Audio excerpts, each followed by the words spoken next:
Chapter 981, 982, and 983. I ran out of time. Hello, everyone, and welcome back to another episode of the PANDEMONIUM. A triple episode, aren't you lucky? We've got me, the bestie boy, and we've got Gibbontake. Hey, it's a big one. Sorry. It's a feature, not a bug. Yes, I'm sorry. You're welcome. We haven't been here, and also you're welcome. Indeed. Indeed. Now that we're not constrained by the pressures of having to get this out as fast as possible to be relevant, which is something we don't do anyway.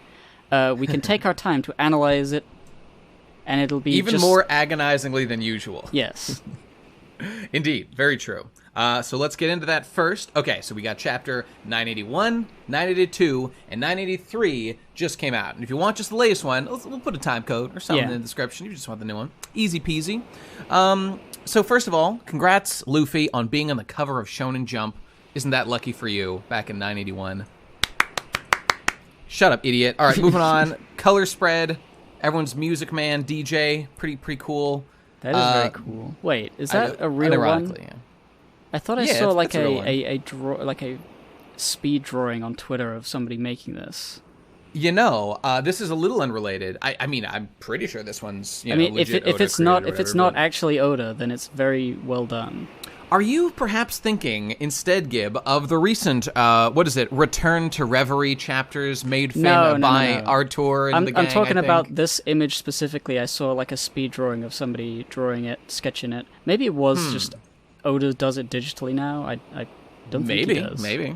I mean, maybe he had he might not do all of these. Maybe like a background guy did one of these. I don't know. We can only speculate. If you know, say so, I guess. Look at that donkey on the top right. Video game donkey's really come a long way in his career. Congrats on being canon. All right, so when we last left our heroes, Apu from The Simpsons had just been banned, a.k.a. punched in the face by a kid with a big steel fist, and that was pretty epic. And we were like, oh, he's gone. It's over forever. He's definitely out of the narrative completely. Let's see how correct we were. What happens next, Gib? Right, so he smashes him. And he's not quite out for the count yet.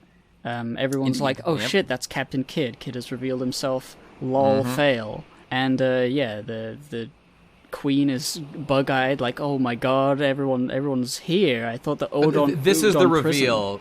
Yeah, this is effectively the reveal that the Udon jailbreak has happened, at least to a degree. They still don't know about like all the troops that are around, but they know that to a degree things are going a little off the rails, but they're not too concerned yet. Things still seem manageable, I think, for the Beast Pirates. So stay comfortable. They're definitely not worrying about this. They know there's some crazy guys, but like Queen knows he can smash them, he can thrash them. He's a killer queen, as it were. Yeah. So Kid is going up on Apu. He's yelling at him, saying, "This is like the reveal of what happened with the betrayal, and it really just boils down to." Apu gave up on his dream to become the king of the pirates because he's a pussy bitch, and he decided to serve under someone else instead. Loser. Indeed. Didn't believe that he could do it. Teaming up is a waste of time, he said. Nah, that's not true. Which pretty much is the MO of the entire Beast Pirates crew. We'll see more of it as the chapters go on, but a lot of these guys were, all the Flying Six, for example, were former pirate captains who got beaten down, presumably, or were forced or coerced or convinced to join the Beast Pirates. So that's how they accrue power. I'm realizing the theme of Kaido. Like with Whitebeard, it's brotherhood, and fatherhood, family. Yeah. Big Mom is like a warped dark family. Yeah, like a bloodline thing, like an actual like royalty sort of like. Marrying people to get power sort of thing. Maybe like the dark side of like familial obligation, the way that like Katakuri had this weight on his shoulders, like he felt he needed to do the best for the family, even though it was kind of like costing him self-respect and et cetera, et cetera. I don't know, bunch of things. There's a theme of royalty and power, over the people, all that sort of like the chess pieces and stealing the souls of people, all that. Kaido is very much a brawling sort of, you follow the chieftain sort of thing. He's stronger than you, so you follow him. And people are being broken down and being like brought back into this group of thugs, not so much an organized bunch as it is like just a list of people that Kaido is stronger than. I hear the word meritocracy used to describe Kaido's crew, and to a degree, because we've previously seen that like the Flying Six are all jazzed up to challenge one of the headliners, and you become a Flying Six by making a name for yourself, and you bump somebody else out. So yeah, to a degree, that's pretty cool. There's I guess maybe more of a Darwinian sense is maybe slightly more appropriate, because a lot of it is just random. Like when you eat a smile, you might become a gifter, or you might become a pleasure, which is bad, and you only get the one chance. So, like, it's just kind of a role. It's the evolutionary process among the wild animals of the beast kingdom are at work within the 100 beast pirates, and so that's definitely happening. They're just animals over there. They're just animals. And was I going to say something else about that? No, I can't remember. Okay, it doesn't matter. Yeah. So they've got their own MO. Pretty cool. Now, one day, I would like to see what the Shanks pirates are like. Though already, that's like the smallest organization from what we've seen of any of like the Yonko crews. Looks like. I can imagine it's like the Luffy, like the Straw Luffy Hats, thing, I like guess. Yeah. Total unabashed freedom. I just want to do whatever I want. And generally good streak. Like it's the nomad almost. Presumably. Shanks is not necessarily about like building an empire because he doesn't care. But though we know at least one island that Bartolomeo was on was his territory, but obviously claiming territory is just a thing the Yonko do. But of course I have to bring up that seemingly having an inside track to meeting with the Gorosei was Shanks back during Reverie. So that was interesting. What could that be? I mean, Shanks is clearly way smarter than Luffy. So, like, he's probably... There's a degree where, at a certain point, if you're smart, you'll just start to think, like, okay, the systems of the world exist.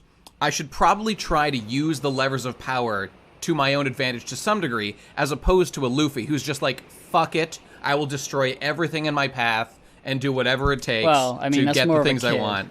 Well, I don't mean physically, like, be destructive. I mean... like the obstacles in my way, I won't attempt to use like intellectual levers to move. I will simply bash down walls and get in my way.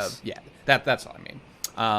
So different approaches. I wonder if cool. like Shanks wanted to be full freedom, but like he knows that there's too many things in the world that like need to be controlled in order to stop people from dying in terrible ways, or like the world government having too much power. I guess I don't know if you've heard. That's probably like his ultimate goal is to have leverage over the world government so that he could probably help to change it or to destroy there it. are memes. There are memes that go around Shanks that his real raison d'être is actually genocide the Fishman, because he's the biggest racist in the series, and his sole goal is to wipe him out, baby. So me and him on the JQ, the Jinbei question, we're right in sync on that one. So that's why I relate to the red hair boys. Yeah.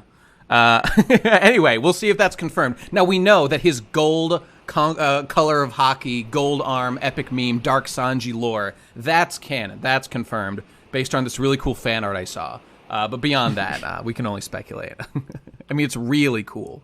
All right, so moving on. Okay, I don't care, but I agree. It's all canon. Yes, good. Thank you. I remember. I was going to make just one point about this Apu kid thing. I think I saw some people in the Discord saying that like it was previously already known that Apu had betrayed Kid. I don't remember learning that at any point. To me, this feels like the reveal of the information, but I could be wrong. Well, but in any case, I feel like it was definitely implied. Like we don't know the circumstances of what happened. We know that Apu ended up in Kaido's crew, but it would be like, was it that he gave up right then and there, or was he planning this already? That's exactly what I was going to say, because I want to say one of my favorite entrances in the entire history of One Piece was Kaido's appearance attempting to commit suicide off a sky island and falling onto the island where Kid and Apu and Hawkins were having their deal. I just want to... Sure, maybe it was a situation where Kaido was like, okay, here's my plan, I'll fuck up these guys, but I'll also just try to commit suicide while I'm at it, lol. Is that possible? Sure. But if the actual, like, if we learn...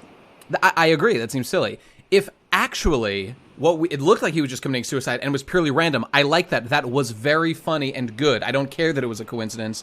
If it actually turns out that, like, Apu had told him where to strategically attempt to commit suicide, I will just roll my eyes again and say that's stupid and I don't like it. But luckily, we'll probably never get answers. Thank God for that. Yeah, I think we're never going to get, like, a deep dive into what their alliance was like and what they, exactly what happened. Maybe it's part of like a kid flashback later in the arc. Maybe I don't know. Maybe. I mean, I feel like this is all we need. Like he was his informant.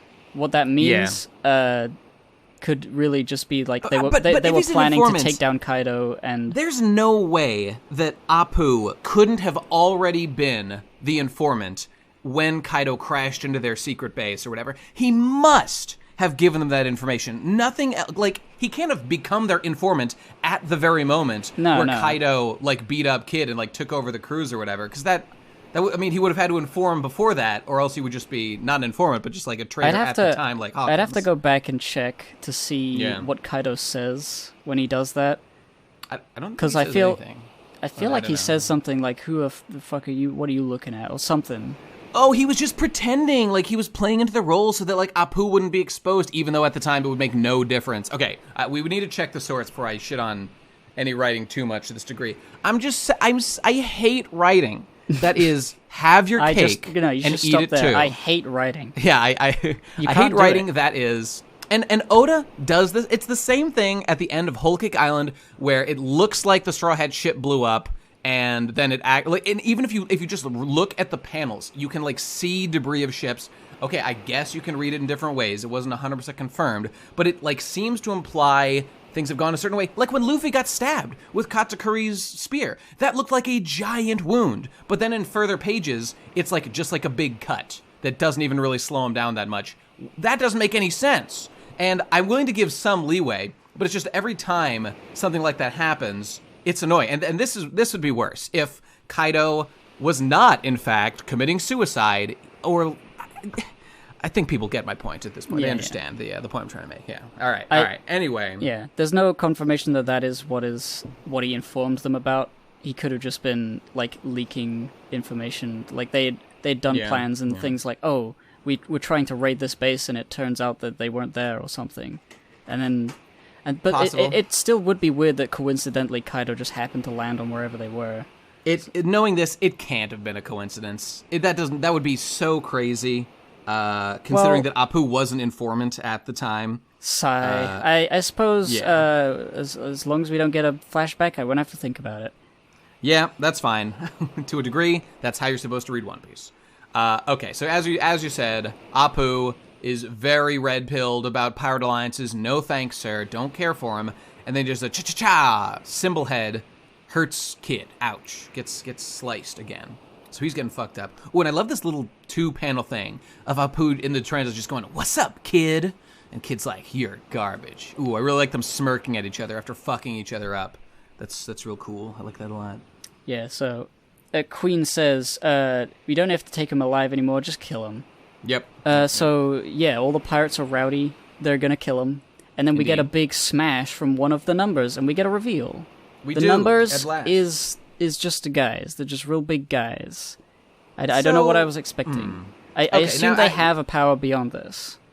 So, I mean, the fact that Kid says, like, what? Is this guy a giant? He's massive. Okay. There's probably a bit more going on. Like, the fact that this guy is so big, he's probably not just a giant who is in the crew. He could be. But my guess is that there's something about, like, this particular type of smile he ate, or, like, something about this guy gave him, like, gigantism, and also, like, maybe a particularly fucked up type of smile, because this guy's not... Okay, we have learned some things. We have seen silhouettes of the numbers before, and they have looked like big spiky monsters. Yeah. This guy, he's definitely got spiky. some sort of transformation ability. Yeah, so Zoan is the obvious thing. Smiles probably are on the table to some degree. I would love if they are, like, not a specific animal, but are instead, like, really fucked up beast things that don't have any understandable, like, reference to real life. Like they're a failed experiment smile or something. Even something like with fucking Chopper. How Chopper, the first Zoan we ever met, is like, I think it was the first Zoan anyway. He's like all kinds of fucked up in his various forms, and he's like, part of the joke of Chopper was that he doesn't really look like a human or a reindeer in some of his forms. They call him a Tanuki all the time. So like, I would really like Oda to get a little more creative with like some of these Zoan type powers, because as we've said before, they're a little bit fucking boring. And the whole crew, I was hoping even in these chapters we'd see some stuff. We have so far seen not one non-Zoan member of Kaido's crew, not one. But there's still plenty of the Flying Six to go. We'll everyone is either a dinosaur devil fruit or just some animal smile. That's whatever. That's the point of the crew. I get it. And by the way, I did not put this together till right now, but it looks like Hacha here. I think there's the number 8 on his like title card thing right there. But Hachi literally means 8 in Japanese, by the way. So I get and that. I just put together that there's the suits, or there's the King, Queen, Jack. Yes. Page 1, whatever, and then these are the numbers, as in probably like 2, 3, 4 through 10. I thought that as soon as I heard numbers. I didn't think of it because I'm a dummy, but now I get it. Yeah, that's me. Dude, who are the aces? You know, there's got to be an ace. Maybe it's literally Ace's corpse, and he's just being puppeted around. It's funny how the ideas kind of overlap sometimes. Like there was no ace in Doflamingo's crew, but they had like the suits. Was the meme of the Doflamingo crew? They had the clubs and hearts and et cetera, et cetera. Diamante was diamond, I think. That's right. Yep. Treble was the club, et cetera. Pika, and then heart, fucking Corazon. Yeah. I wonder if I noted they strategically did not have any kind of like numbered things. There was no heart, but so there was no ace. But with this, there is an ace, and I can't help but notice that Ace was in the Spade Pirates, so people used to think like, ooh, maybe he was part of the Doflamingo crew at some point or something. Will there be another Ace guy? There has to be. Ace is the top boy of the crew. Maybe it's Kaido. Or maybe it's another character that we'll see later in this chapter, or in these multiple chapters. I don't know. Okay, let's see what we got. So again, I need more of these numbers things, Oda, because I'm not satisfied with just seeing a big dude. I need to know more. But I think he's been coy about them for a purpose. I think it will be explained. I know some people are underwhelmed so far by this as the reveal. But, I wonder if, because giants are supposed to be a certain height, and Oz was like a super big giant. Probably not even the same species. But this guy doesn't look quite like the size of a giant. He just sort of looks kind of tall. So he's like not quite a giant, which is why Kid maybe is saying that. Like, is he a giant? Because he's not quite as big as one. Yeah, it's hard to tell. I mean, this guy could legitimately maybe the numbers are just giants that are, eighth of smiles or whatever. Maybe. I don't know. We'll have to find out. Incidentally, I wonder if that would be an issue for Big Mom, who hates giants because of racism from when she was young. And I don't know. Or maybe they're not giants. I don't know. We have no more information than this. We can only speculate. We will find out. So on they go fighting. Yeah. Looks like Hawkeye from the Avengers shoots an exploding arrow at Kid, and Luffy kicks it away. It looks really funny there. Like it's like a cool silhouette, but also an stretched leg. If I didn't, Luffy must be stretching a little bit there, but he's definitely it actually stretching. Looks a little weird because that's a very small stretch, Yeah, just usually enough. Goes all or nothing. Yeah. So he's saying, hasn't Luffy do much stretching lately? Get back on that. Yeah, you're always like hardening. You're always tensing your muscles. You gotta get loose with it. Remember the time he snake puppeted Nami and wrapped his neck around her and stuff, and it was epic? Oh yeah. Yeah, do that. Do that stuff. Do silly things. I love silly things. Okay, no matter. So Kid, do a wacky waving. Wacky wibbling, waving, arm flailing tube man, or whatever it is. That's pretty much Luffy. Fill himself with air. That's his ultimate technique. That's Gear 5. That's the Monkey God technique. You can't hit him. He's too slick. He's too wiggly wabbly wibbly. That's what they say Edward Weeble's power is going to be. That Weebles, they wobble, so you can't knock him down. He's going to be like a Wobbuffet. That's going to be his power, where he just counters your shit.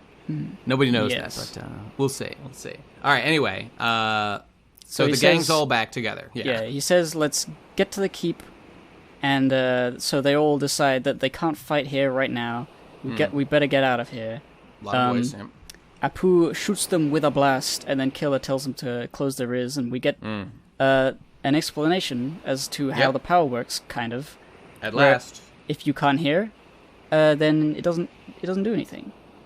Which is, I don't really know if, like, realistically, shockwave, like, attacks used in, like, real military things, the vibrations will go through, like, you holding your hands over your ears. This is definitely magic that's going on with his power, because we've seen actual, like, explosion effects, slash effects, and now we're being told if you cover... It's got to be if you hear the magic spell does its work on you and you receive some type of damage. That's pretty much what I'm... It's like the Matrix. If you believe it, then it happened. Yeah, pretty much. And Apu looks nonplussed to have this information revealed. I wonder how Killer knows this and not Kid. Maybe when they were split up, he learned it from working for the man for a while. Well, yeah, I don't know. Probably I mean, Kid probably already knew. We haven't seen Kid get hit by an Apu attack, have we? No, he does at the very beginning of the chapter. Yeah. Oh, we did. Maybe he seems surprised. How does he not know? He was his teammate. That's what I'm saying. I don't know. Maybe Killer found out. Killer's just like smart. Like, despite not having any like way to see, like these tiny little eye holes on his mask, he can see what is happening. It's funny to see in these interactions. I mean, you can see Luffy yell at Zoro, Zoro being yelled at by Kid, and Killer is just like, these guys are ridiculous. He's the straight man, and clearly like the smarter one of this gang. So and yet he is unable to seem like the smarter one because he's laughing all the time. That's true. Though he's not doing that right now. He did. Like, after he says, these guys are ridiculous, he says, fa fa fa, and that's his laugh. Oh, shit, you're right. I didn't even notice. There it is. All right, fair enough. So, yeah. All right. Well, good luck with that, Killer. Hope your life gets better than that. Also, love this comedy reaction with all of them holding their ears. Oh, yeah. And not listening, not being able to hear Killer's explanation. Oh, yeah. So canonically, they probably still don't know. But, oh, yeah, you love a gag like that, where they're told to cover their ears and they just can't hear things that excellent. Good work, guys. So, also about Killer, we get a little bit of a one-panel flashback about Orochi telling him that if you eat this smile fruit, you'll have a chance to save your captain. I assume Orochi knew it was like a bad one.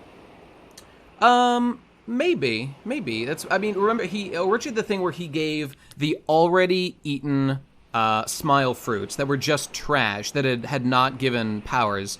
Like, he would just throw those to that one town where all the laughing people are now that I can't remember the name of. So maybe it was a similar sort of thing. Tail, I think it was called. I believe that was it, yes.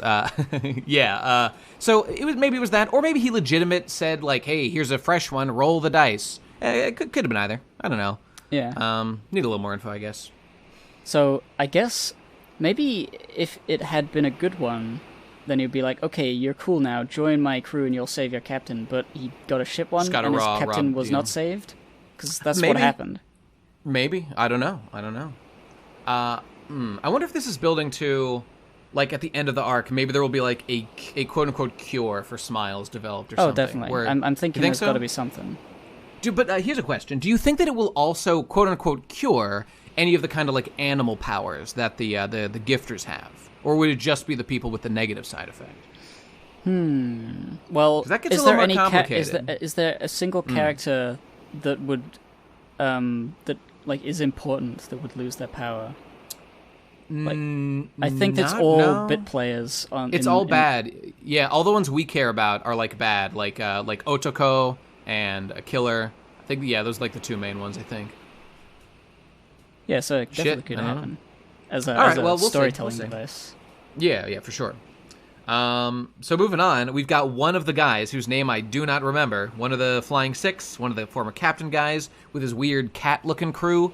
I believe his name is Captain Kuro. Here he is. He's doing well in life. Of course. Looking down at the chaos, and they're just saying, fuck these guys. We're busy. I'm an important man. I'm a flying man. I can fly. They're saying they have to... So these guys apparently still have their crew in Kaido's crew. And so he's telling his guys unit, to go look for Yamato, the son of Kaido. Kaido really makes it look like joining Kaido's crew is really not like a death sentence for like you and your boys. It's like you get to function as your little unit. It's like, oh, you know what I was going to say before? I was going to say, this really reminds me, when it comes to being a meritocracy and stuff, I can't speak for the historical validity of it. I assume there's at least some. But I watched the show, season 1 of Marco Polo, which is about Kublai Khan, Genghis Khan's like grandson. It was like another Khan of the Mongolian hordes or whatever who were invading China and all this shit. And they were very like multicultural. And the way they would operate and spread their kingdom was they would they had their forces, they would spread to a new area. And obviously, Kaido looks very Mongolian and like Genghis Khan inspired and stuff. So sure, the connection seems valid.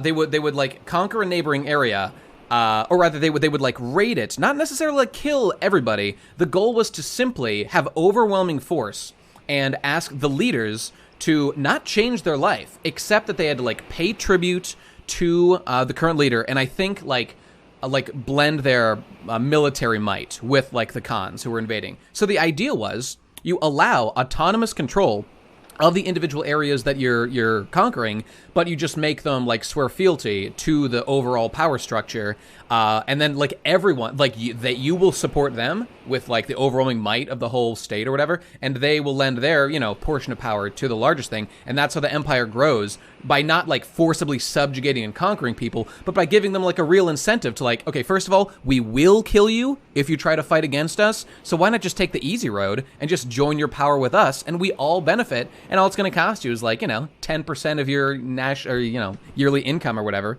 and then you don't get killed or engaged in a horrible war. It's a very attractive prospect. It Granted, kind the of just alternative is the way all countries are at the moment. Like, well, how all countries are grown. They all start as like little clans, little towns that act independently, and as they, one gets more powerful, they just say, hey, I want to take control of all of this. If you don't want to be destroyed, you be part of the country now, and part of the crown. Yeah, the main fascinating thing, at least about Kublai Khan in the show, again, I assume there's historical validity to it, I think there's at least some, was that, like, for example, the reason Marco Polo, for example, came to the court of Kublai Khan was to specifically bring European Christian priests, because Kublai Khan's whole thing was, like, he wanted, and he respected and utilized the various, like, mythologies from all over the place. He was not, like, a cultural imperialist or whatever, where he was trying to be like, Mongolian way of life is the right way to do it. He himself adopted like Chinese beliefs, things from all over Asian stuff, and even as far away as like Europe, which was, like another side of the fucking world, because he wanted to incorporate all these worldviews and mindsets to make like his people stronger by picking the best of the best. So in that way, like they really did try to go for meritocracy, and they would like, even among like what superstitions to believe in, they would throw them all on the table and just use them all. And then, I mean, a lot of it would come down to, based on the show anyway, like if you have like two different fortune tellers, one who's like a Chinese, I don't know, bone teller, or like a Mongolian bone teller, and then you've got another like dice or whatever, palm reading Chinese, they'll both give you a thing, and then you can just say, oh, I don't like the Chinese. The Mongolian one gave me the one I like, so I'm just going to go with that. There was definitely stuff like that going on, but the fact that it was even involved was pretty cool, and I don't know, like the fact that this pirate crew here still looks autonomous, and they've all got their own like cat style going on here and stuff. I just think it's really cool, and I mean, it's not like a moral good to conquer, but it's just pretty cool to see that like this is more like morally nuanced, again, kind of like Big Mom was and her whole crew, than like we simply subjugate, conquer, pillage, and rape everybody.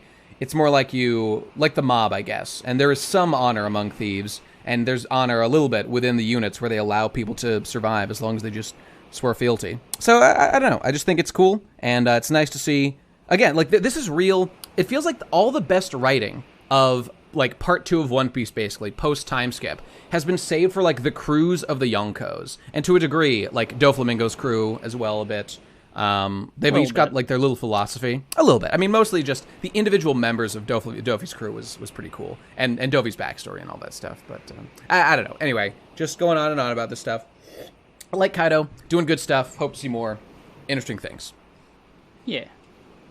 So anyway, cut into this next stuff. Oh, right. So the point of that was this crew is going to go search for Yamato, Kaido's son. They don't give a shit about this stuff. We're busy. Captain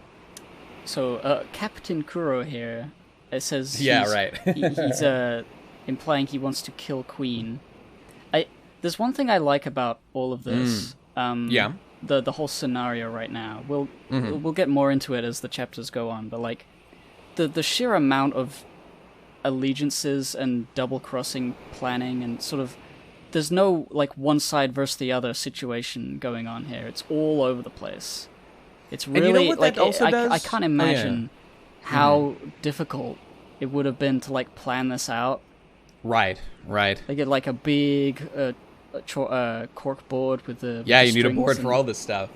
It's like, okay, the fact that you got like people, and there's these individual people within this crew are trying to do this and that, and they're all it's going to start a fight here and here and that and this.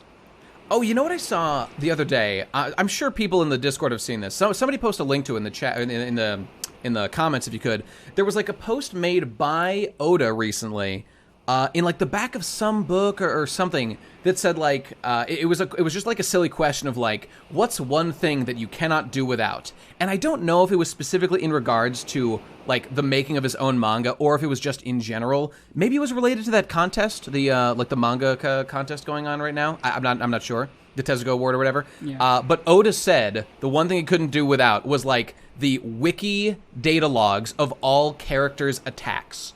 That like, and I mean, that's all he said, but like you could interpret that to be like, goddamn, Oda's got so many characters and so many attacks, he probably doesn't remember everybody's individual moves and has to look it up. But then again, he might have just meant for like other things, like in Dragon Ball, he likes to go look at the wiki and just see like Kaioken times 10,000. I mean, the man's a Dragon Ball, stan. He's an OG. True. I'm sure he does that, but yeah, I like to look at the wiki entries I for definitely attacks. feel like it's fun. It's more of like a workflow thing. Probably. I could imagine like there is way too many things going on to remember it. Even with all your own notes, if you have like notebooks, it's hard to like look through that. It gets to a point where there's just so much information you can't parse it easily without some sort of database. Yeah. Wikis are so useful for that, specifically for fandom things, but also in general. But like fandom things is like, you can get links to all characters of a particular category, and you can like go through you can find things by only knowing like tangentially how they're related. Like this guy, I can't remember his name. I type in Flying 6, I'll be able to find him. That's true. And then if you're for guys like us who maybe do a little more research, the fact that there are like links in the bottom of pages to like specific chapter and page, that stuff real valuable, real helpful for things. Anyway, obviously you folks, I'm betting, know that wikis are good. Go check it out. All right, so moving on. Cut away now to Onigashima, the brothel house. We see Big Mom's silhouette fucking around in there and talking about... Now, this I didn't really understand. So, it sounds like she has reached her crew and is saying the ships... So, we saw the ship previously get kicked off by King a while back. Sounds like they've made it back up, but she's saying there's no sign of a ship at the appointed port. But that was someone else saying that? I don't know exactly what is being implied here, other than maybe just the Big Mom pirates are back on their way. I think that might be the extent of what's being implied to be happening here. Am I wrong? I'm assuming she's talking to Prometheus or the Hat. Prospero, you mean? Her clothes, her souls, yeah. But yeah, I don't know. We saw that diagram of like there's a secret entrance at the bottom of that's Wano how to go all Kaido's the way crew to the top. Right, that's like the safe entrance, yeah. And no sign of ship at the appointed port, as in that port. Maybe that's the thing. I don't know. Is it? I feel like there might be some Big Mom translation. Says port. What are you talking about? Like she doesn't know either. By the way, how does Prometheus know? I don't know. I don't know. I just want to point out though that this whole the fact that Wano is an isolated country and has been so important throughout all of like One Piece. I just want to point out how happy and glad I am that Oda did in fact go through extreme pains in designing the world of Wano as like this bizarre elevated island, like plateau of ocean with an island in the center that doesn't make sense in the real world, but in the fantastical fairy tale world that is One Piece makes perfect sense and completely explains why this place would be so isolated from the outside world. And I just want to take the opportunity to say there sure has been a lot of talk about historically why it's how no one has been able to get to, I don't know, Laugh Tale at the end of the Grand Line. And I have always held out hope that Oda will give some explanation for why, for example, how about Marco the Phoenix, who can fly, couldn't just get there? And it could be as simple as there's just lots of fog. And if you try to fly in, people get lost and never come back. Just something simple like that is all it would take. Or maybe the Sea Kings are incredibly active and you can't fly over them because they're too big and they'll bite you out of the sky. Anything like that. I'm waiting here for that. And I know that Oda will deliver. Because if he fucked that up, he would have fucked up Wano. But he didn't. That's why I have faith in Oda to do these things. Yeah, that's the sort of thing like, you know, the classic pirate treasure map. Like it's got, yep. You know, there be dragons. clues written on it, and you're supposed to like try and decipher it. It's like a puzzle. Yep. And only when you figure out the puzzle can you navigate perfectly through the thing. That'll be like Nami's like super big moment. I hope so. I have the map. You know, I'm the map girl. Do you remember that? And then she uses the map and says, "Hey Jinbei, turn left," and he turns left. And then I clapped when he turned. I clapped when he turned. Well done, and then they get to Raftel, and everyone sucks Jinbei's dick because he was the one who got them. The one piece was Jinbei's cock all along. And moving right along, looks like we're getting a cut now to Kinemon and the forces who are raiding around Onigashima on the sides. The samurai are splitting. Yeah, there's some technical details about like, okay guys, did you want even more information? Half of Kinemon's forces are taking a left and invade, or they're going to pose as beast pirates, and they will mingle with the boys. Meanwhile, the rest of the forces will continue to circle around from behind and will invade, and that'll be like a pincer move. Yes. Okay, I'm following this. Not too complex yet. Yeah, they've already got like the submarine coming from the back, and now that this guy is coming from the back and the front and the back and the front from the left and the front and the back. Yep. So you know they're just coming from all sides. There's all sides. Nobody coming from the top though. Maybe Marco. Maybe some bird boys will swoop on in. Okay, but here we go. So now, beautiful shot here of a attractive looking area, like a little grotto or something, with a brothel here, with a nice little wooden walkway in front. And they didn't know about this place, but it's real exciting for Sanji boy, because he's heterosexual as hell. Yep. So they got to walk 2,000. They got 2,000 soldiers they got to walk across here, and I do really like this one panel of like. This is like, I don't even know what it's like, shadow clone jutsu, or like, there's that moment, I don't know if you've read or watched Hunter x Hunter, where like Killua does this weird step motion that creates like after images of himself, like that's what Sanji is doing, being like attracted. He's not even moving his legs, he's just sort of floating along, like he's a cartoon like animal who's smelling a nice pie on the windowsill, but it's sex on the windowsill instead. He smells pussy stank. A cream pie on the windowsill, if you will. Oh, no. Yeah, quite a few of theirs in there, I'm sure. So Sanji's going in, the teams are splitting up, and looks like... So the ladies here are going into the brothel. I don't even know why this detail's included. They're like, we'll go look for Momonosuke in the brothel. Why would they expect him to be there? I don't know why they would think that he might be there. As far as I can see, this building is not like connected to the rest of the island. Onigashima. It's just like a building. Like it has an entrance and an exit, but then the Wano, the castle is like in the middle. They're not at the castle. Yeah. So like, why would Momonosuke be in there? I don't know. I guess they're just trying to cover their bases.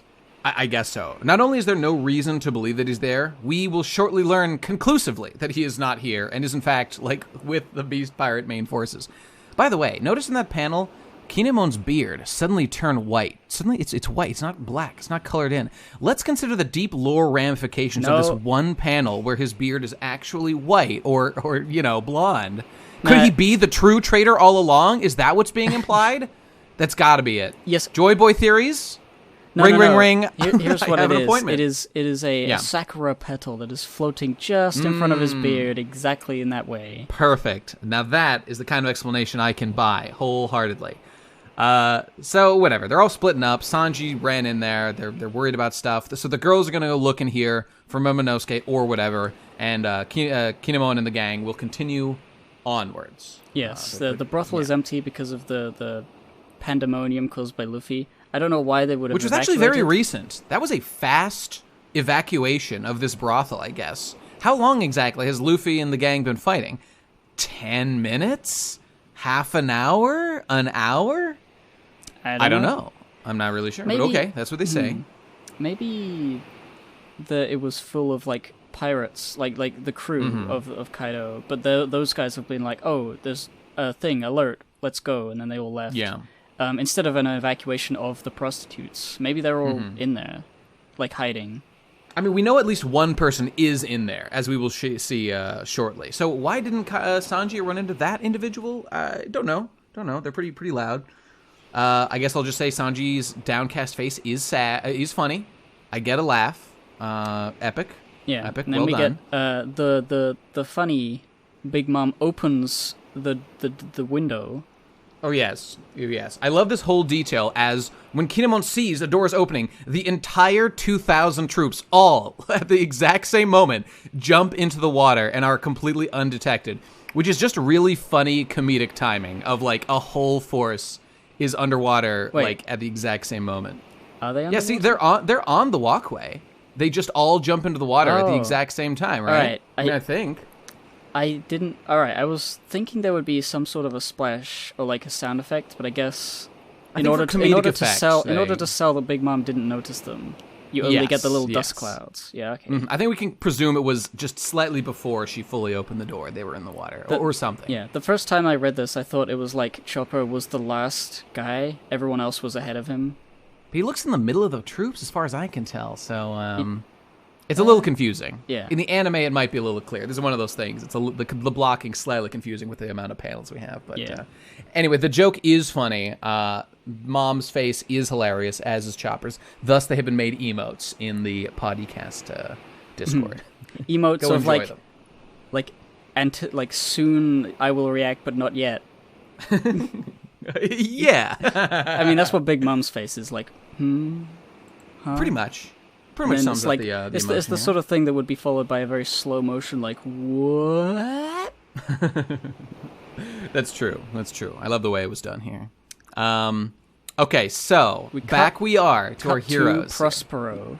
At last, my boy. Those guys, they got yeeted, as you would say. They're doing it again. Of the top of the cliff. I don't know how long ago that was. It feels like a very long time ago. Because last time that happened, before the time skip, like before the 2 weeks? Did it take him another 2 weeks to get up here? Well, you know, I don't know. I'm not sure. I can't remember. All I know is that in the time it took for the boat was about to arrive, then it fell off. Big Mom landed on Wano somehow. She fell in the water and washed up somehow. Yeah, and then she had a whole adventure in the Udon prison, got knocked out by Queen, lost her memory before that, and then was joined with Kaido and became best buddies. Kaido, and only now, after all of that, are these guys trying it again? Yeah, yep. It's got to be weeks. It's got to be. Do you think they tried again because Big Mom gave them like a notification, like, "Oh yeah, I'm with Kaido now. We're best friends." They definitely know that information, so I don't know if it's necessarily because they're probably just. I mean, they're allied with the Beast Pirates now, and they're in there to also track down the Straw Hats. Probably a number of factors they're trying to get back up for. But why wouldn't they just let them use the fucking elevator, which the Beast Pirates have access to? They clearly don't know about it. Right? They're just probably just too disorganized. They probably just don't know that that's there and that's an option. That's probably... I mean, I would totally believe that. They are not the most organized. Big Mom is not a genius, yeah. They're saying, like, how is this the only way into the country? Jeez, this is crazy. Oh, so yeah, you're right. They just don't know, clearly, yeah. Yeah, so it's been a while, but they're doing it again. And we've got all the people here. Another one. Do it again. They're saying... Generally, they don't really agree with the whole alliance thing. No, they don't. You know, Smoothie's like, it's just what Mama decided. But there's potential here for a row and a riot to come of the alliance. I don't know that it's just going to happen very swimmingly. True. So that could play into, the good guys' hands, like the two, Yeah. Kaido and two Yonko crews fighting each other. Would be Wouldn't be pretty surprised. epic. And it would I was gonna definitely say this get a lot of people out of the way if they started fighting each other. That's certainly true, and I think I said this at least a little bit before. The involvement of Big Mom's pirates is like it would feel unfortunate and narratively undercutting the achievements of our crew if, like, for example, the absolute crazy happenstance that like the Big Mom pirates are even able to get into Wano, considering like the forces of Kaido were trying to stop them, or at least were, and Big Mom happens to come in, they happen to form an alliance, and then if that was like a key factor in their ability to defeat Kaido, it might feel like it undercuts their achievement somewhat, but it could be done well. So I'm not writing that off necessarily. But the other thing is, like the positive side of that is, we've always said that like it feels like a David versus Goliath. I mean, David won that, but like an ant challenging like a giant when it comes to like the Straw Hats and their little samurai allies trying to beat an emperor's crew and and their allies and then another emperor's crew and another one too. But if there is discord. And even as you were saying before, I wanted to say, like, even within Kaido's crew, they are not exactly on the best terms. People each have their own individual goals and aspirations. If they kill, each other, they would like raise in the ranks by being the strongest. So it's like, which would make sense and would logically make it reasonable as to why the Straw Hats might be able to come out on top, despite how powerful their opponents are. And it actually is pretty similar to like what happened in Whole Cake, at least to a degree, because that was kind of the whole idea of Luffy versus Katakuri. Like Katakuri, ultimately, again, this is just how I interpret it, was like he could probably have gotten back up and beaten Luffy, but due to the whole emotional, like his reason for fighting, the fact that like Luffy's fighting for his own cause, for his friends, for his own freedom and values. Like Katakuri is fighting for like his mom who doesn't like really love him, his crew that doesn't respect him. Like all those factors together give Luffy far more motivation than Katakuri, which is why Katakuri, I think, ultimately like allowed himself to lose basically. Oh, yeah. And we could see just something similar to like that could be done here. Obviously, don't want exactly the same, but it could be cool. Could be another good reason to see like the Beast Pirates fail. I definitely feel like Kaido and Big Mom are examples of how not to run a super powerful ultimate crew. Like Whitebeard is clearly the good way to do it because he was the coolest good guy like friend hero pirates in his crew, and also he's the closest to Roger compared to these other guys. So these guys are like ruling through means that are not like sheer respect. Like Luffy's like the Straw Hats respect Luffy completely. They would never like infight. I mean, they did that one time, but that was a big serious moment. But the samurai, they're all fighting for one cause. The only ones who are a little bit, you're not sure quite yet, is Kid and his crew. But they seem like they could team up pretty well. But of course, there are certainly like real life, throughout history. Like ruling individuals and ruling classes have not had like necessarily moral systems. They've just had like the system they were born into, or they just like rule through conquering and fear, like the Khans and stuff. So like, Kaido is fairly realistic, sort of, when it comes to like the way he's managing his crew in this world. And like obviously as villains, it's good to see like imperfect systems being employed in interesting ways, so that our crew, who are friendship lovey-dovey good boys, can butt up against them, and we can see that friendship truly is magic. Yeah, there we go. Indeed. All right, so we got Big Butt Flampe, biggest ass in the grass, coming back. No sign of Katakuri yet. We'll see. Maybe still recovering. So that's interesting. I feel like he might not be here. Well, Yeah. If he is here, and he's just like hasn't been shown for strategic reasons as to have a reveal that Katakuri is here later. Which is possible. That's possible. The Big Mom pirates could land their ship finally, they'd be there. Yeah. And then, stuff would happen. We wouldn't see Katakuri, and then suddenly Katakuri would be in front of Luffy again. It'd be like, oh, he was on the ship. And it would be like, oh my god. Like, that would be a cool moment. And maybe that will tie in, like, the fact that Katakuri narrative could potentially rear its head as to, like, all the divisions within these crews, and maybe that dysfunction will lead to their ability to beat Kaido. I don't know. Maybe. God, I'm just thinking about how cool that would be. Oh my god, dude. That would be what if Katakuri is like, Luffy, I want to join your crew. I'm gonna destroy Kaido with you. And then they do a double punch. They do a double Mochi Rubber duo like friendship attack. That would be something. That's the feeling I love when thinking about One Piece, is thinking about all the cool things that could happen. And then seeing that they don't happen, but it's okay. Yeah, that's true. A lot of the times, like, we as fans can endlessly speculate and come up with crazy ideas. Yeah. Little tough to manifest all of them, but it's fun to do it, and it's really stupid, but it's still fun. I don't care. Of course, it's the sort of thing like when you had that like elaborate like pudding deception idea, how cool that would be, and then it didn't happen, but it's like, it's still cool, and it was fun to have that moment. Oda. See, with something like that was all in my head. Like, sure, she was a little bit of a betrayer. I way overthought it. I'm in no way like mad at Oda or feel disappointed. So yeah, that was all good. That was all. It's not like a missed opportunity. It's just sort of like. You have so many pieces that you could work with, and you could form so many cool ideas that are plausible. Yeah. Like we make fun of like theory crafters and all that, but I sure do. It is really fun. I can't blame them. The exercise is certainly understandable. It's the lack of restraint to some degree that I come down to criticize on occasion, and the way that they can spread it with wild abandon while not having a solid foundation within your head.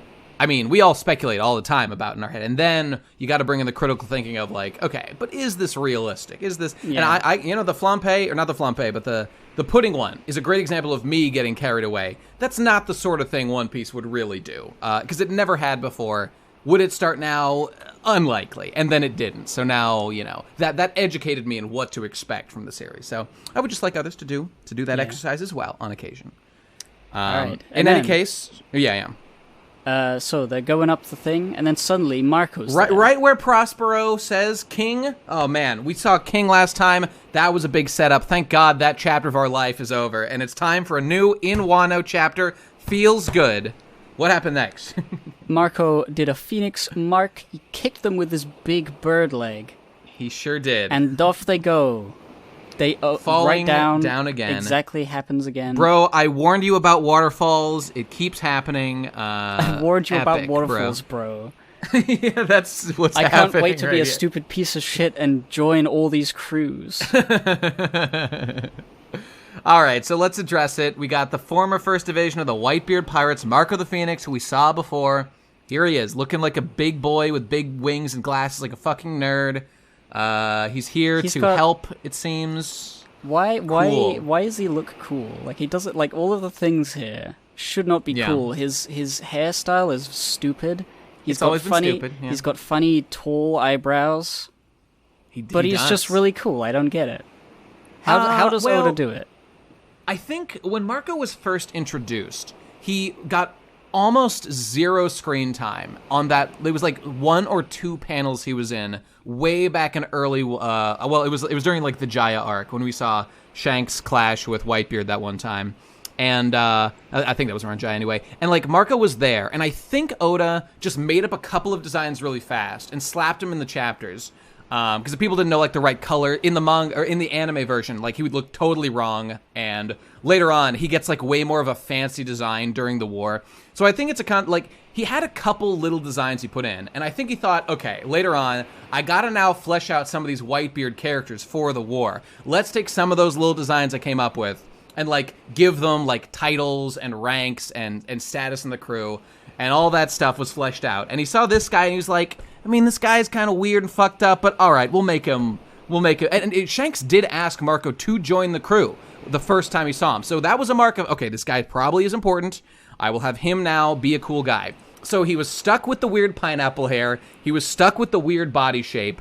But he was able to give him fancy new clothes when we see him later that look cooler, and a crazy-ass devil fruit like the phoenix fruit, which has, like, weird powers that no other devil fruit has. It's, like, all three qualities of a Paramecia, Logia, and a Zoan. So it's kind of like the best fruit in the series, sort of.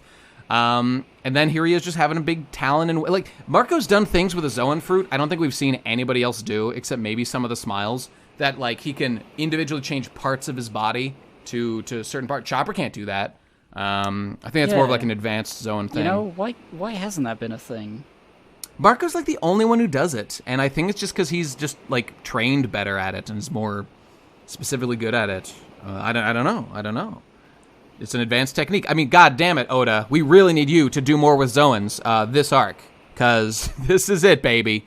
If you're gonna make Zoans cool at all, it still hasn't happened, but maybe it will.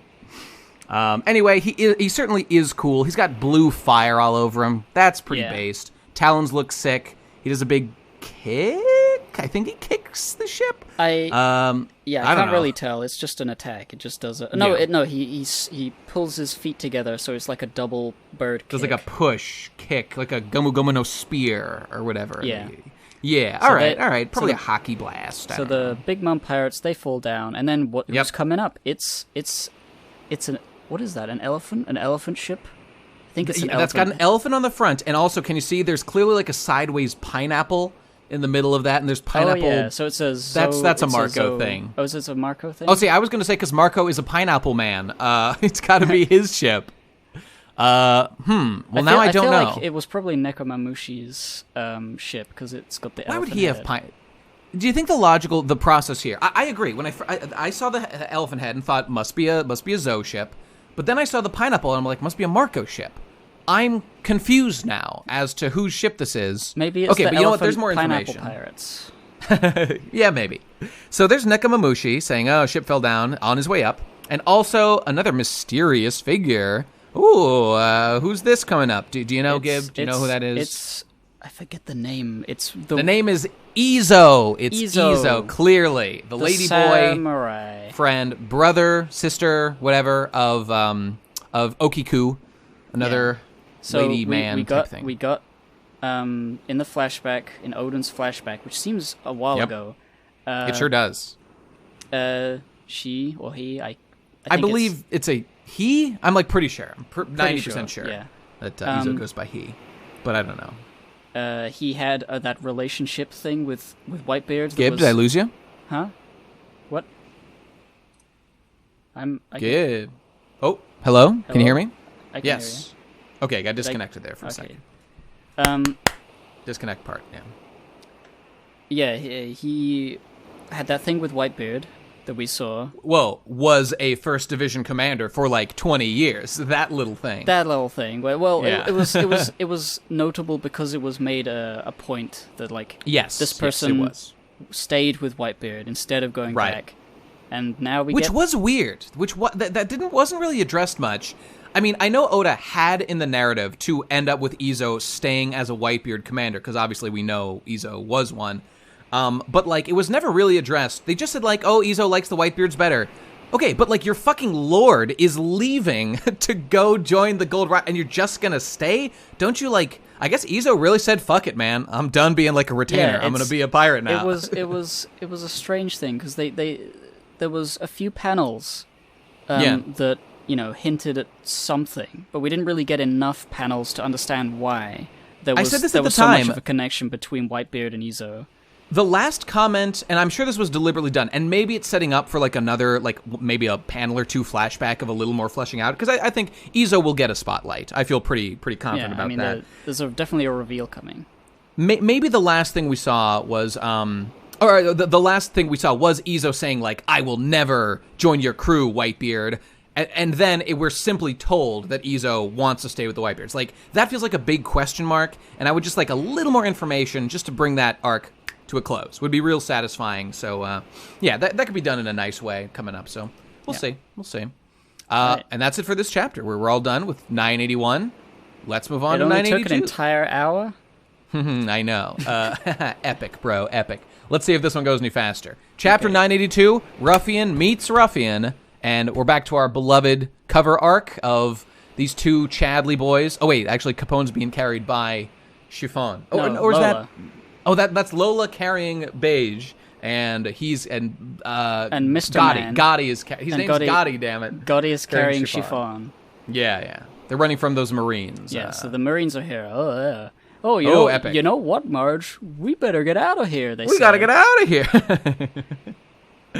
Aptly said. All right, let's get right into the chapter. Boom. So- Onigashima, Kaido. He's got a giant bitch, Black Maria. I'm just saying, I ship these two hard. I love a big man with a big bitch. It's a great look, and I'm Yes. loving it. There's so many big men in One Piece, and there's not enough But big a shortage ladies of to big go women. with A them. real shortage. You Like- got Big Mom. You got Big Maria. I mean, Black Maria. I mean, there's that giant lady in the Marines who we saw at Ooh, the there's those Marineford giant War. children from Punk Hazard. Punk Hazard. They're attractive. You know, they're sexually developed, I'm sure. No, Nate, they're Whoops. children still, even though they're big. But they're big. They're so large. I could fit my whole body in that crevasse. All right, never mind. Let's move on. I want to get Anyway, eaten by he's a baby. loving it, clearly. Gonna get demonetized.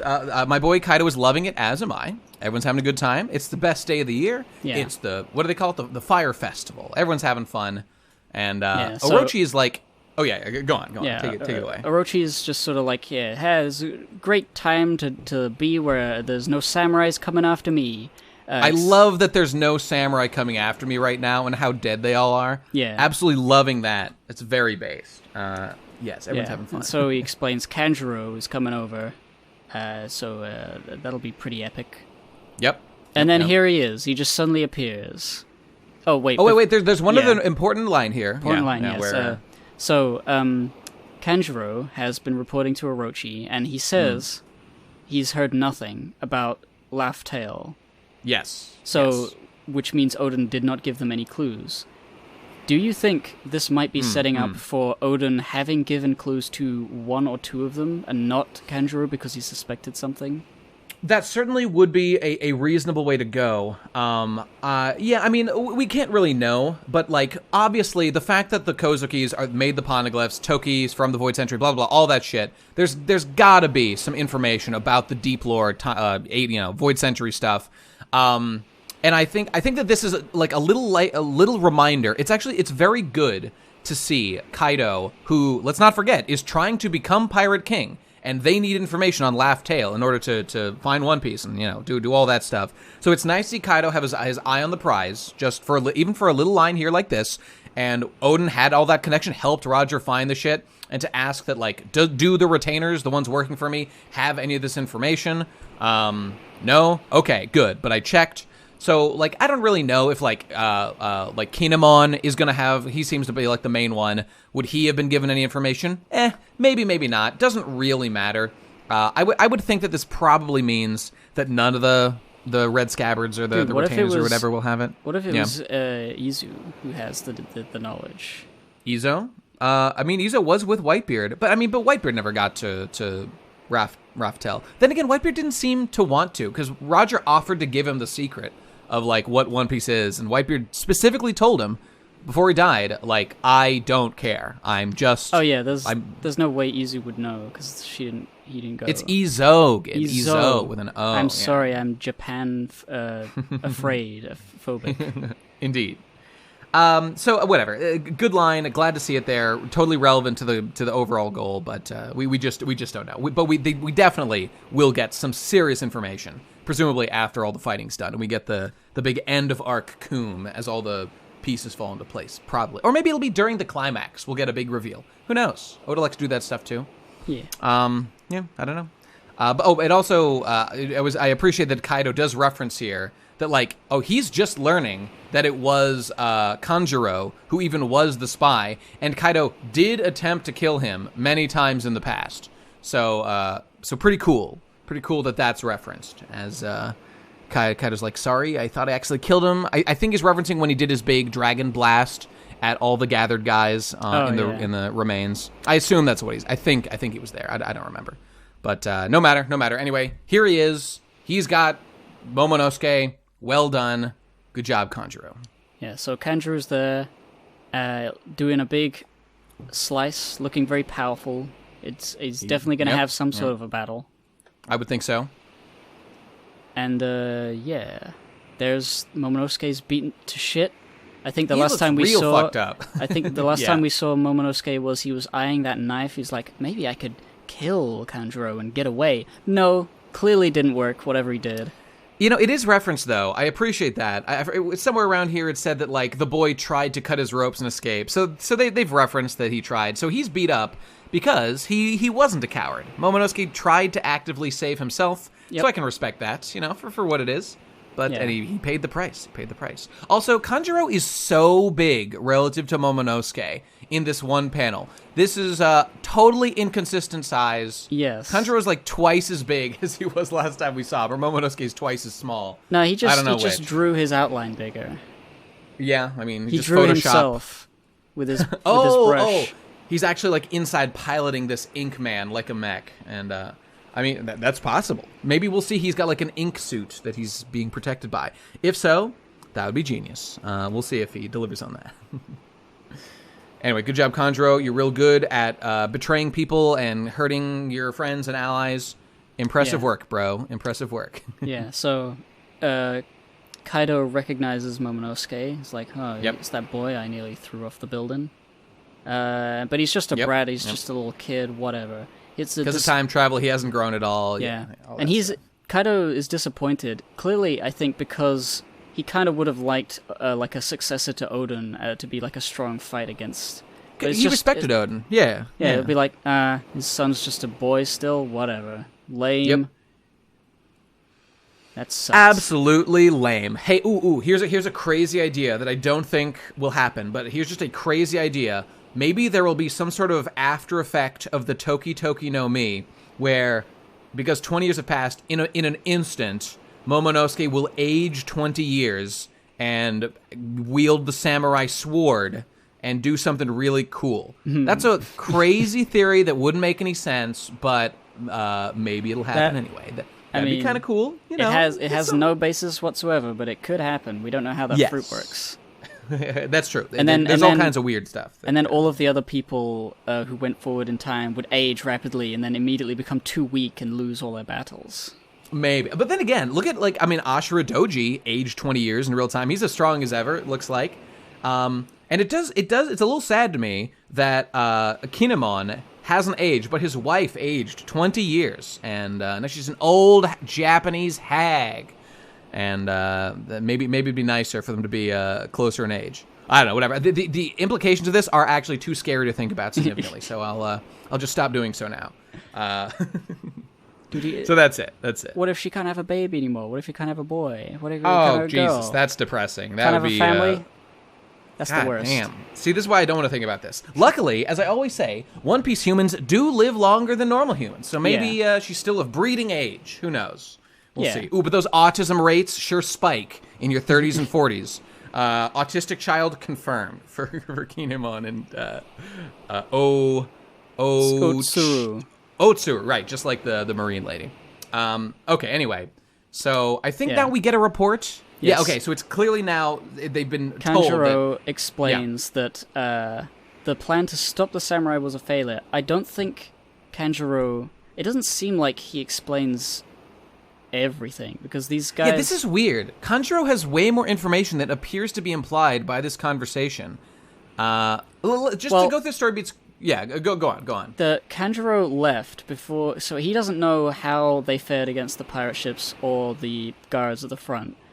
But he knows there were thousands of samurai who were there and were going. Yeah.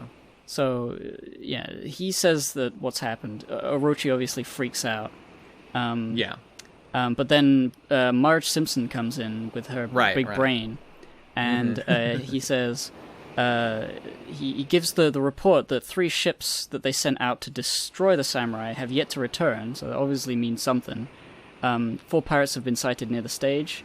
He explains that those guys we know, Luffy, Zoro, Kid, and Killer.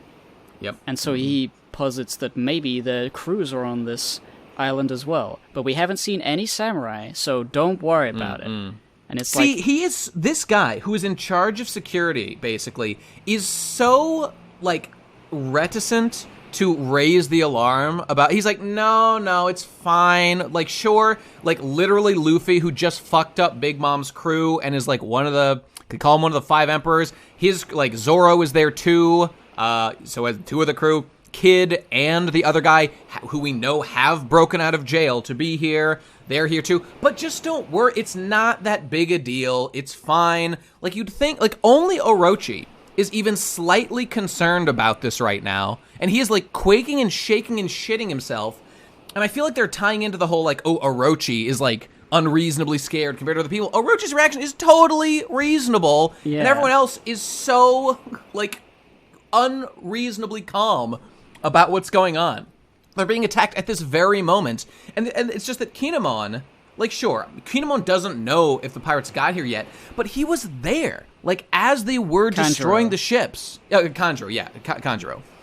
Like why does this whole conversation go, and does it not end with Kanjuro saying, no, they definitely are coming. I saw them break the ships up. Like I saw this go down. I was a flying bird man. I could see lots of things happening. You're fucked. You should prepare for a raid immediately. Why doesn't it end with that? I don't understand. It ends with a note of it's gonna be fine. Just Queen Dono's handling it. There's nothing to be worried about. I get the sense that this might be this like a hint that this Marge Simpson's tall skull sunglasses man might not be totally on board with Kaido and Orochi. Maybe. I'm skeptical. Because we've got the ninjas, and right. They haven't been particularly impressive up to this point. No. Well, they have been enforcers. They were trying to kill, Nami and the gang and all those people back a while ago. But sure would be handy to have a bunch of ninjas join, even if they don't do much. Join the crew. Like we now the Straw Hats is more ninja than anything else. Because they all just join the crew. they join the crew and they're like, no, you're not allowed on the crew. Then they do the ninja. Oh, they vote them out through democracy. They just vote everybody else out. They're the Straw Hats now, just the ninjas. Led by this man with his very tall straw hat head. No, yeah, he's got the straw hat right at the top. I'm Shanks now. Yeah, that'd be cool. Hopefully that happens. That'd be a nice development. Anyway, look, I get it. I think that Oda... Look, fucking Occam's razor. I think Oda's just doing a little thing where he's being like, the enemies, the bad guys, are way overconfident about their ability to handle. They're underestimating the Straw Hats. Okay, I get it. I understand. That's much more likely what's what it is. And Orochi, as the neurotic, concerned, scaredy cat, is the one who's like quaking in his boots. So, okay, all right. Black Maria's like, ha, we'll be fine. Here's a drink. Drink this. Drink me, sir. Then, this also clues Momonosuke into knowing that Luffy is there, which I think will play into his motivation to try to escape during what happens next. Which is Orochi grabs him and says, "This is the leader. If we crucify him live on stream, then they will unsubscribe and they will leave." They're the top stream under the crucifixion category on all of Twitch.tv right now. It's epic. He's getting so many subscribers, getting so many super chats. Poke him, crucify him upside down. Give him a super chat for extra. They've got a hype train running, and it's going great. So he's fucked. He's fucked. He's in a tough way right now. Yep. All right, then we cut over to the submarine, Law's ship. Yep. The yellow submarine. And they are chatting over Dendenmushi. Oh, no, or is that a Smail? Whatever. I could be either. I'm not sure. Can't really tell. I don't know. They're talking to Catman about what's been going on. Like, it's time to do the thing. We're here just in time with the Whitebeard pirates. Lol. Well, actually, just for the record, the Nekomamushi does say like, "Hey, I'm back, bitch." And he does not clarify that like I've got Marco. He just says I'm back, and we're gonna fight now. So that's good. I think it's just thing of like they don't want to give too much information because it's a story. I mean, we already have seen Marco's here, so for the audience, I'm saying we have, but like the characters who are involved in the raid at this moment, I don't think they have any clue that Marco is with him or Izo, and I think that's going to be a surprise for the characters. Yeah, I think the surprise is Izo.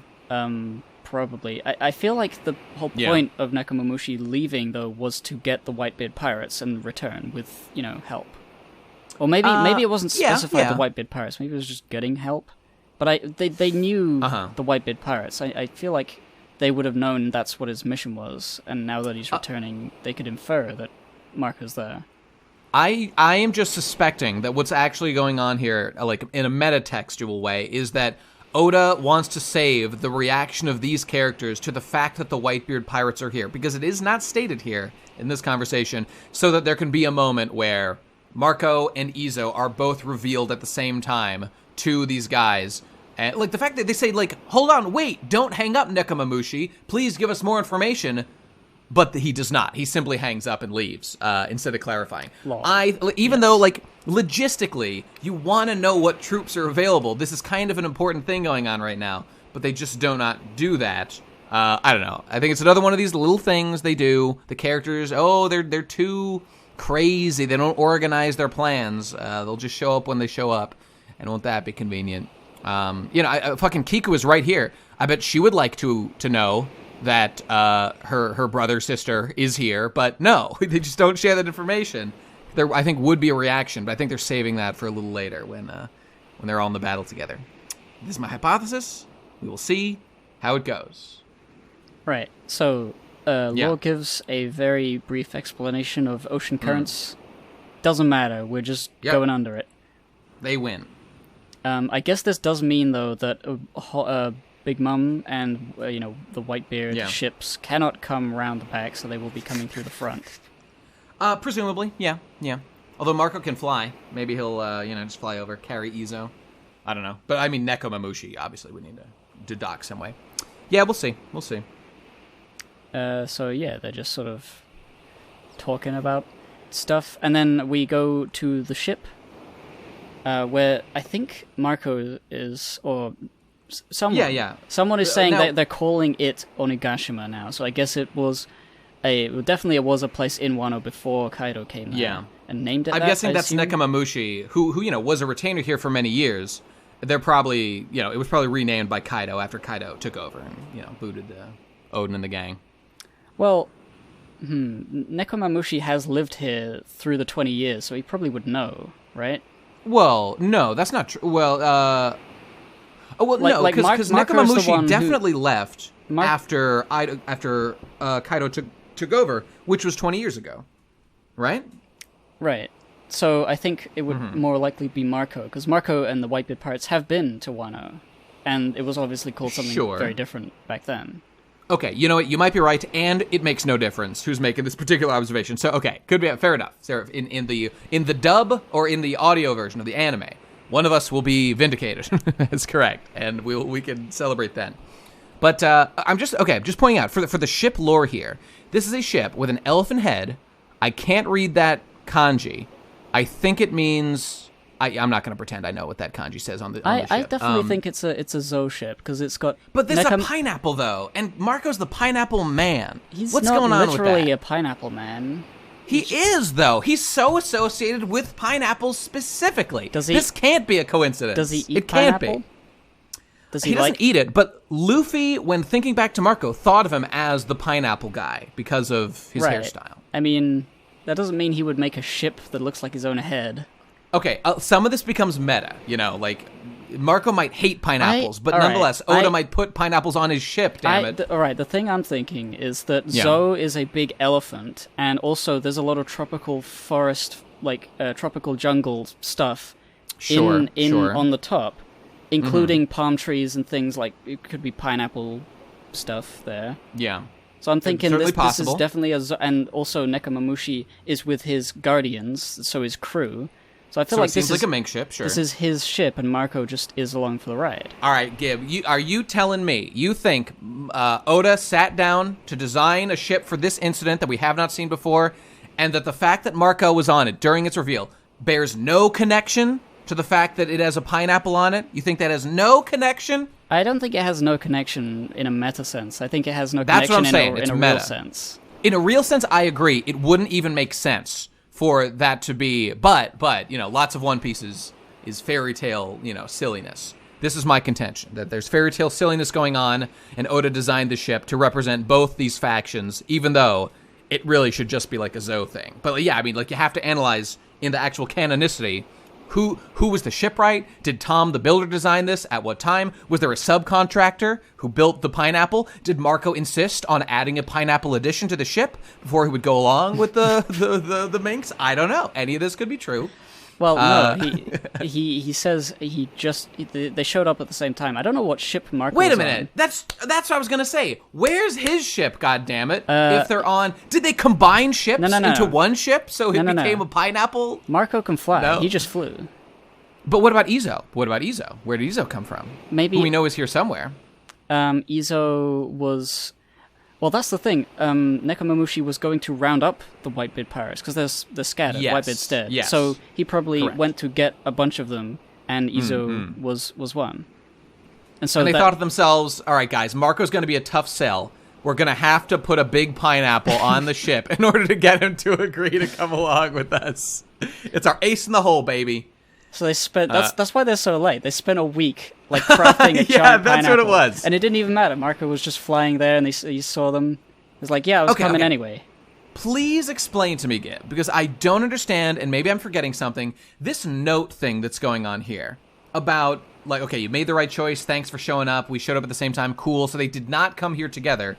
I liked Odin, but word about Wano never made it to sea. I couldn't have imagined you had a situation like this brewing. Okay, so he was informed of the situation by Nekomamushi when he visited, so it was important that Nekomamushi visited him, or else he wouldn't have known to come here at all. Yeah. And then this note...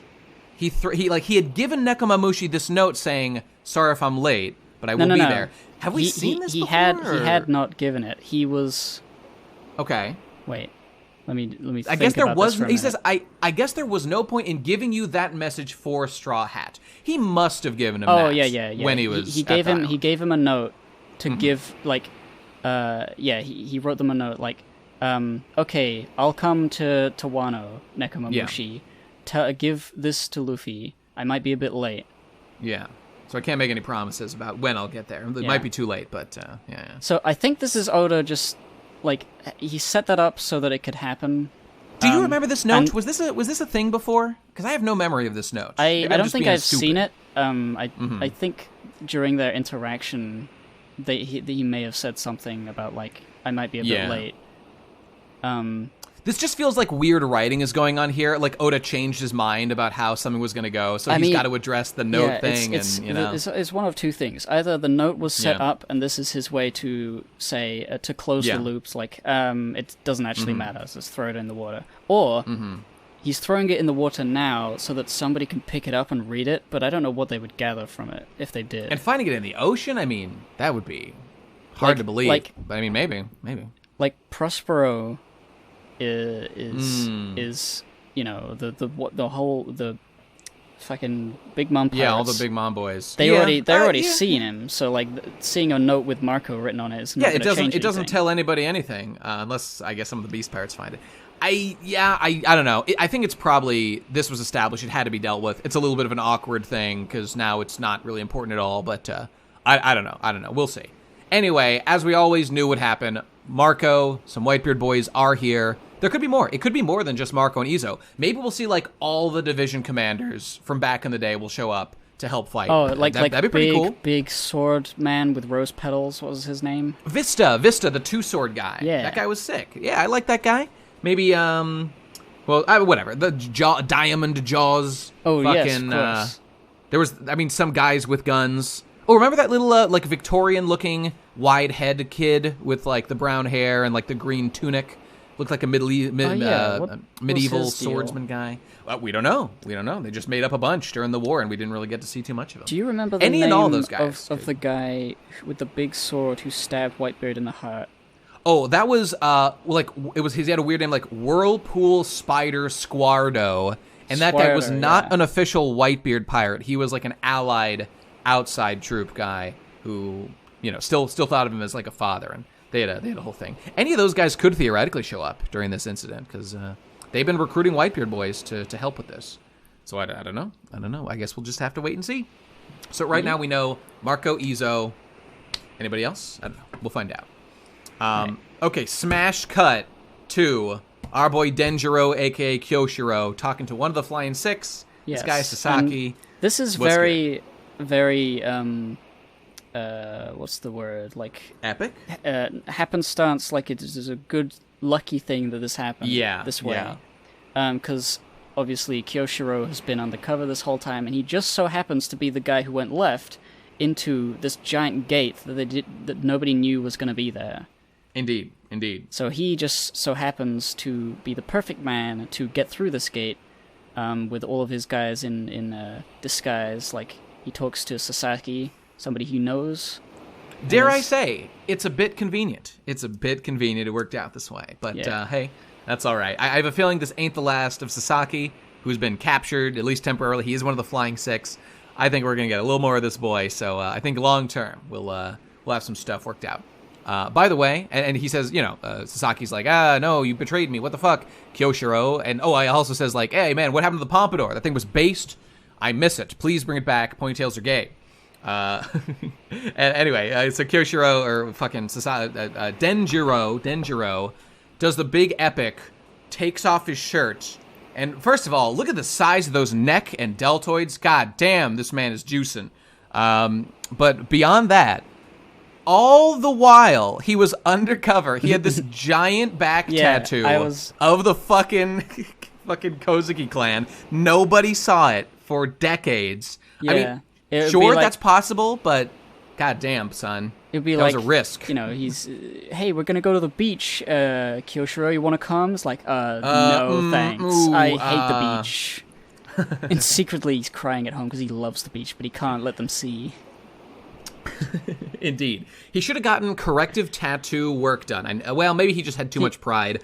But kind of like how Ace got his swastika replaced with crossbones back in the day, canonically, that's what happened. The White Parts put out a memo. Guys, we've been looking into this. Our flag's a little problematic. We gotta go a different way. We gotta switch from swastika to bones, just to make everybody relax. And could have done something similar, but I think he just had too much pride. So he just covered his back for decades. You know what? Hey, it worked out for the Gorgon sisters in Amazon Lily. They covered their backs for decades and decades, so nobody could see what was going on. So I guess it's doable. There is precedent for such things. Mm-hmm. Fascinating. Anyway, whatever. They're there. They also split up their forces just like Kinemon. Half go in, half go back around. Very smart, very intelligent maneuvering going on here. Yes. Well done. Then, over on the brothel area, we have Big Mom chasing the tank. That tank's getting some use because I guess... It is. If they were just walking, she would probably be able to catch him and punch him. I guess that's giving them some sort of defense. I'm not annoyed by the usage of this tank. So far, nothing narratively important, but it's funny. They're shooting her. She's going, ouch, ouch. The big meme is getting big mad, and that's pretty funny. And helping him escape. Yeah, that's funny. And of course, tactical genius Kinemon, of course, predicted this all along again, as the other geniuses, the Straw Hats, are tactically fleeing in a panic in the correct direction so that the other samurai can just sneak past them the other way. Well done, everybody. Well done. Yeah, so they all get out of the water and they immediately start running. So they're in position, essentially. Yep. Then the girls are in the brothel. Carrot, and Sanji, Nami, he's in there somewhere, I think. Shinobu, yep. And then, it's a smiley sun. What's going on Prometheus. There? It's Prometheus. He's big mad. He's a tattletale. Dude, how much do you want to bet that Nami also steals Prometheus and has the powers of a sun? I would take you on that bet because I think that the setup Oda put in place of like the fact that Nami specifically controls clouds make her grabbing of Zeus make a lot of sense. Whereas controlling like a fireman, like a sun, I see less likelihood of such a thing. But perhaps you were memeing. Well, I mean, anything could happen, but I don't really Anything, think that's... you never know. But yeah, the thing with Zeus was... I like that it rattles Zeus's like, oh, I'm resonating, I'm really feeling it, Mr. Krabs. The thing with Zeus is a bit weird, because it's like, obviously, as a character, if I assume Oda planned for Nami to grab him, he was designed and shown for the first time to be like a dopey sort of like sort of character. Yeah. Meaning that he's susceptible to bribes very easily. He's kind of dumb, dim-witted. And so Nami giving him electric bolts is enough for him to switch sides. Yeah, which works for me. That's enough of the comedy stuff for One Piece for me to accept that. Yeah. So it's not like he's imprisoned by Nami exactly, or is he? Like, I'm not really sure how it's working. When she recruited him, what did she do before? Like, I remember she did the typical Nami thing of, like, she kind of scared him also, and that, like, you better do what I say, or there was, like, some threat, but I can't remember what it is, because Zeus is very powerful. Do you remember it all? Like, there was a thing, like, she brought him off, she had Zeus as they were escaping, and Zeus was like, oh no, I'm really small and I've been captured. And Nami's like, hey, just work for me, I'll keep giving you, like, thunder egg clouds to eat or whatever. And also, if you betray me, something. But I can't remember what that something was. I'll put you in a bottle. It was probably something like that. I'll bully you. I've got a really powerful crew. They'll beat you up. You know, whatever. Nami type things. Whatever. It's fine. And we'll see a little bit more of that later. So we'll talk about that. Flesh that a little bit more. So Prometheus is screaming about Zeus. So he's his brother. Oh, wait. I was going to say one other point, which was that there was a mention made that Zeus, Prometheus, and Napoleon, her hat, those three are special, what do they call them? Homies. Special homies, who I believe they said were made of, like, Big Mom's soul, which is different from other homies a little bit in that... They're made from other people's souls? I think that what they said was that they were actually made of, like, Big Mom's own soul. But I'm not exactly sure what difference that makes, other than they're just, like, more powerful... Or they're more like Big Mom, I feel like the idea is that Big Mom collects souls and can put them in things. Absolutely, she just has, for sure. But like these ones are made of her own personal soul.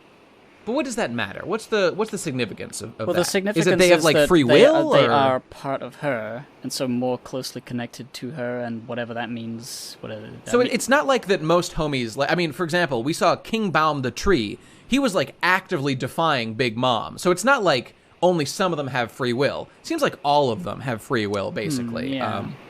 So I don't know. Yeah, I think it's different interesting. From she creates life, but she doesn't create like zombies like Moria does. Yeah, Moria's shadow thing explicitly says ultimately their free will does like go away, and they become like just pure zombie followers of Moria eventually. Whereas this seems different. This seems like that does not happen to them.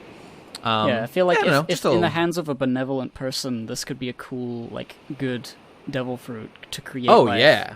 Absolutely. This would be... I mean, just as an example, imagine, like, I could see, like, a Mother Teresa kind of person, like, going to someone who's, like, about to die, and imagine them, like, taking their soul and putting it into, like, something new so they have, like, a new life. That could be like a beautiful kind of thing, a beautiful, mercy moment to allow continuity. I don't know, something like that. Instead, when you slay your enemies, giant steal their souls. Cannibalistic monster has them. Yes, so that's pretty fucked up, and also pretty based, pretty cool. All right, anyway, so running down the stairs, we see some brat yelling, "Go, Pei Pei, go! Go, go, Pei Pei, go! I'm tired. Give me a piggyback ride." As our girl Ulti leaps on, screaming that she demands a piggyback ride from Page 1, who she is bullying, and rides face first like a sled down an entire staircase to be face to face with our absolute Chad-looking Luffy in that very nice-looking cape and outfit. As she just defiantly says, "What the hell do you want?" And Luffy says, "I was going to ask you the same thing." So boom. Now this is a pairing I was not expecting. You've got Luffy facing off with Ulti here, and she is not scared, not worried. She is defiant. This is cool. She's really definitely a Luffy type. Like, I don't think we've seen a villain quite in the same vein of, like, not giving a shit what she says and being, that sort of, like, defiant. I mean, Luffy is not a brat, but, like... I mean, she reminds me a little bit of Big Mom. with her just not giving a fuck because she's confident or whatever. I mean, obviously there's plenty of them like that, but she's also still hot. She's like a young Big Mom, maybe. I don't know. So I don't know. Pretty cool. She made a very strong impression on me here, and I like her a lot. Yeah. Also, page 1, lol. Yeah, he's just getting cucked. He's a fucking nerd. I don't know what that guy's doing. Like, the first time I saw him, I thought, oh, this is a cool new character. But it turns out he's easily whipped by what I think is a sister. Oh, yeah, they say next chapter sis. That might be literal. It might not. They kind of look... They got both like a black-white thing going on, it looks like. So I think it's pretty safe to say that brother and sister. I mean... The wiki says that at some place. I went to look on that specifically, and I think that they are. So I'll accept it until proven otherwise. But yeah, it's just like he deals with her shit, and he doesn't really know how to talk back to her. It's funny. Yeah. It's a cool dynamic. I like it. I like these guys a lot. This is what I've been looking for. I'm starting to get endeared to more of the crew of the Beast Pirates. Thank God it's happening. And I like these guys. The fact that one is getting bullied and the other is just like a weird, mean... Like, she's running and says, like, I can't take it. I'm too tired to keep running. The guy's like, then just stop. You don't need to do this. So she just screams, I want a piggyback ride! And rides him face first down a flight of stairs. Love it. Very good. Strong entrance. It's a strong entrance. And that's it for the chapter. So boom, there it is. Let's just go straight in to our new chapter that just came out, baby. Chapter 983, Thunder. Let's see what happens. And hey, who's that on this cover page? Why, could it be Pound D Pussy? Pound D Pussy. Guys, what? Let's pause for 1 second. I just want to say, anyone out there, all right, please use this as a learning opportunity. If you were out there and you for even a second thought to yourself, oh, that's definitely just Pound D Pussy's dead body, and like, because there were people out there legitimately saying it's going to be a dead body, please take a moment of self-reflection as to how incredibly stupid and anti-genre savvy you are. If you for even a moment thought that Oda would introduce a dead body, as opposed to this obviously being like a momentary reveal, that our anger was completely justified due to, at least Miles, I'll speak for myself, my pure genre savviness, that Oda would not do that, you can make some conclusions based on decades of evidence as to how a story works. So anyone like that, please take a moment and kill yourself. That's the full reflection. I can't believe people would have said that. I didn't see it myself, but like... Well, it was more of a... Like what would they expect? Like, oh, and then this guy that we've seen, that they don't know who he is. They don't recognize him. So they would just see a giant dead body on the beach. The Tontatta tribe's like, oh, we gotta dig a funeral for this guy.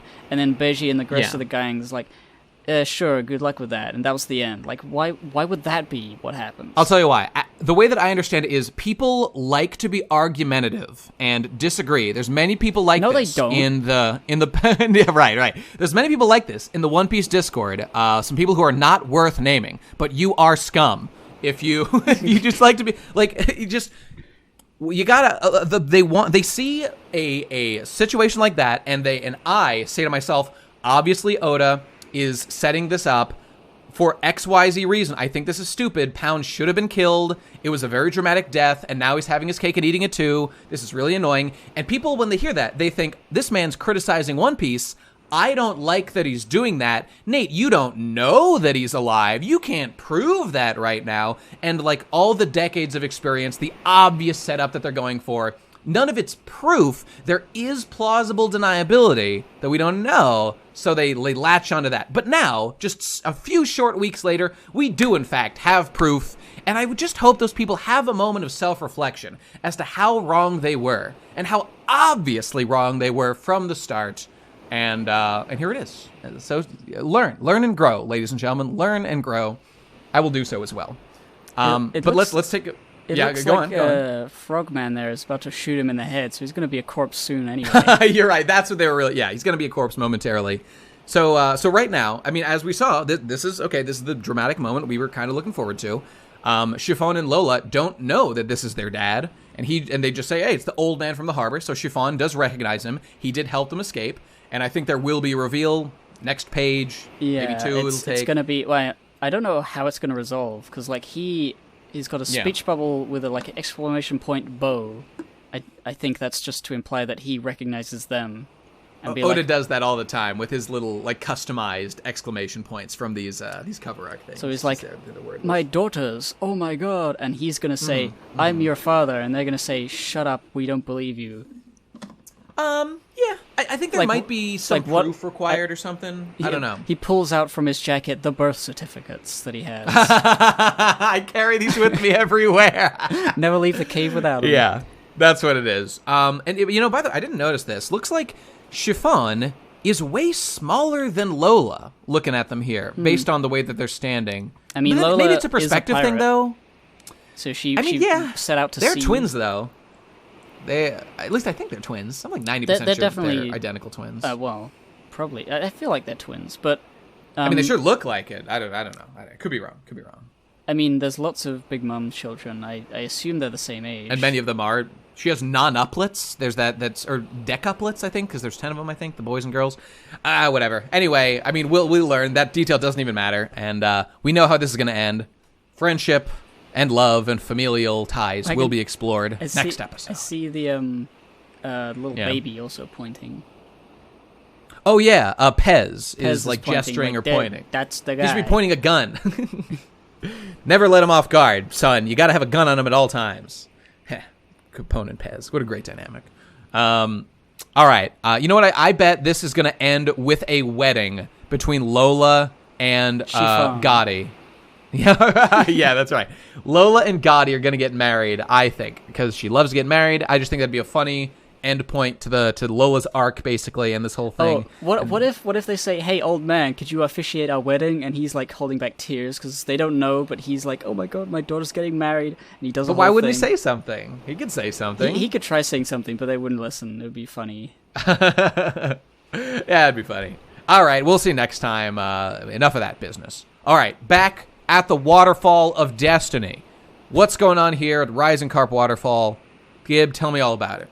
All right, so not the boat, but Prospero on his candy slug monster that can ride in the water is alone going to Onigashima.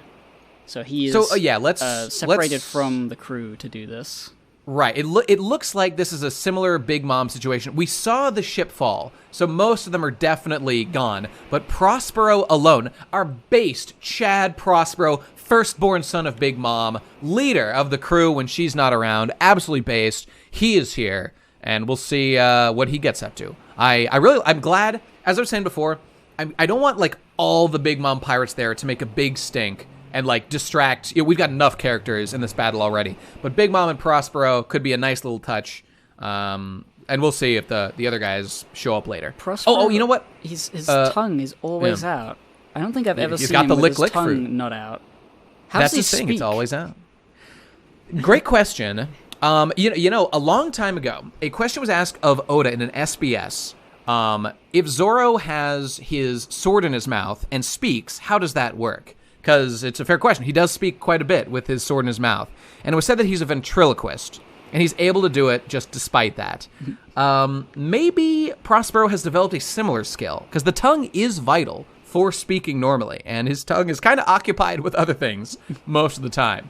So I don't know. We can only speculate, I guess.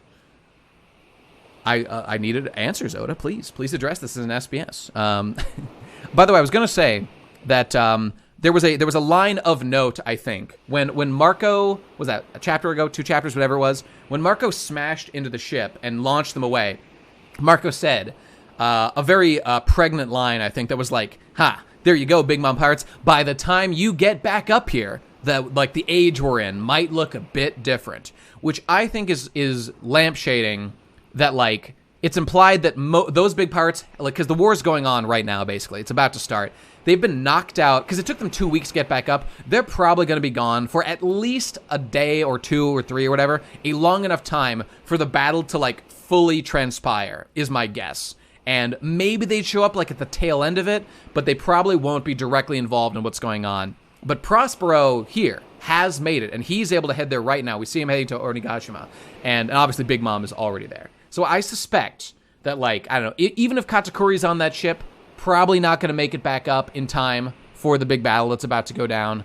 And only Prospero and Big Mom look like they're there. Although maybe he's got more, like, in the Jelly Slug. That's, theoretically possible. I don't know. Just going a little crazy with that at that point.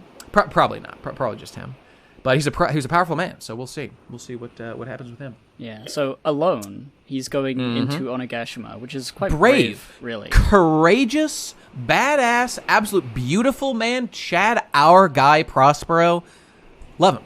Yeah. Love him. So he doesn't approve of the alliance. And he's going to going there to like make sure the Big Mom pirates will come out on top. Right, No right. matter I what appreciate happens, that. He's putting his boys first. Yeah. Make Whole Cake Island great again. Is his main. Continue main for Whole instinct Cake in life. Island to be great. Still, yeah. All right, cutting from that, we're back to the Robo Boys, Chopper and Usopp. Now in the partially transformed mech that they're in. Oh yeah, it's got the little legs out instead of the treads. I think this is the leg part of Big Emperor when Frankie transforms. So it's partially transformed. That's a cute little nod to that. I like that. I like to see Oda's doing something with the mech. It's not just there doing basically nothing. So that's cool. But it looks like they were just straight up able to escape Big Mom, who was right on their tail last time, and they hit it. It activated the transformation. And here they are. Here they are, running away, going to do other stuff. That's it. Yep. That's it for these guys. Yep. and back in the brothel, Big Mom is back inside the brothel. Now she's chasing the girls. She's chasing Carrot and Nami and Shinobu. And here we see, so Prometheus is tailing them, yelling to Big Mom where they are.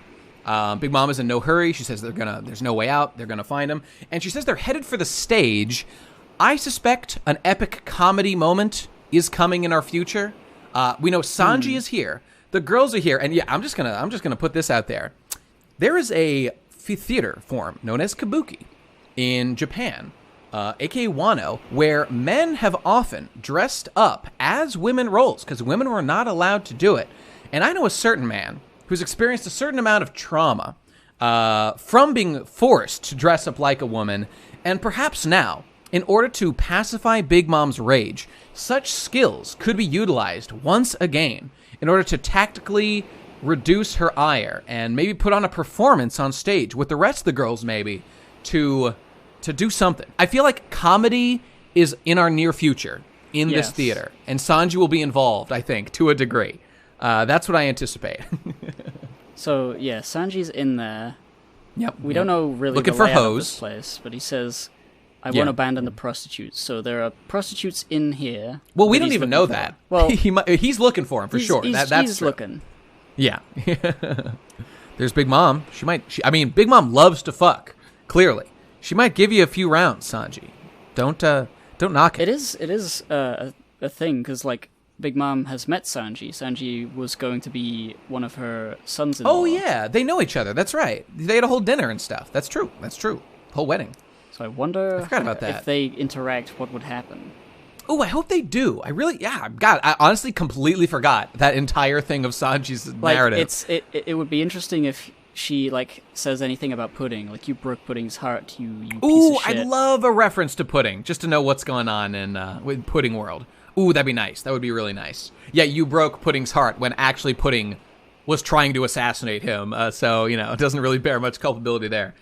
It would be nice to know if like Pudding is still in Big Mom's good graces, because she could have been found out as like a collaborator or something. So I don't know. She seemed fine when we last left her. Like she helped Sanji make the cake, but like to the people of the Big Mom pirates, that just seemed like an act just to calm Big Mom, so she wouldn't kill like everyone, which she might have done if they don't make her the wedding cake or whatever. So we'll see if that gets referenced. That'd be cool.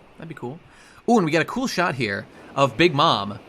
Just giving life to a bunch of stuff just around the fucking brothel or whatever. Umbrella, making them look like spooky Japanese ghosts. A Chinese lantern, sandals came to life. Oh, yeah. Awesome. I love it. I know that Japanese umbrella ghost thing. Is that a thing? Is that a real thing, the umbrella specifically? I've seen it in various Japanese games and stuff, like a ghostly umbrella with an eyeball. I absolutely love when Oda does the thing, which he does all the time. And it's one of the main things I love about One Piece.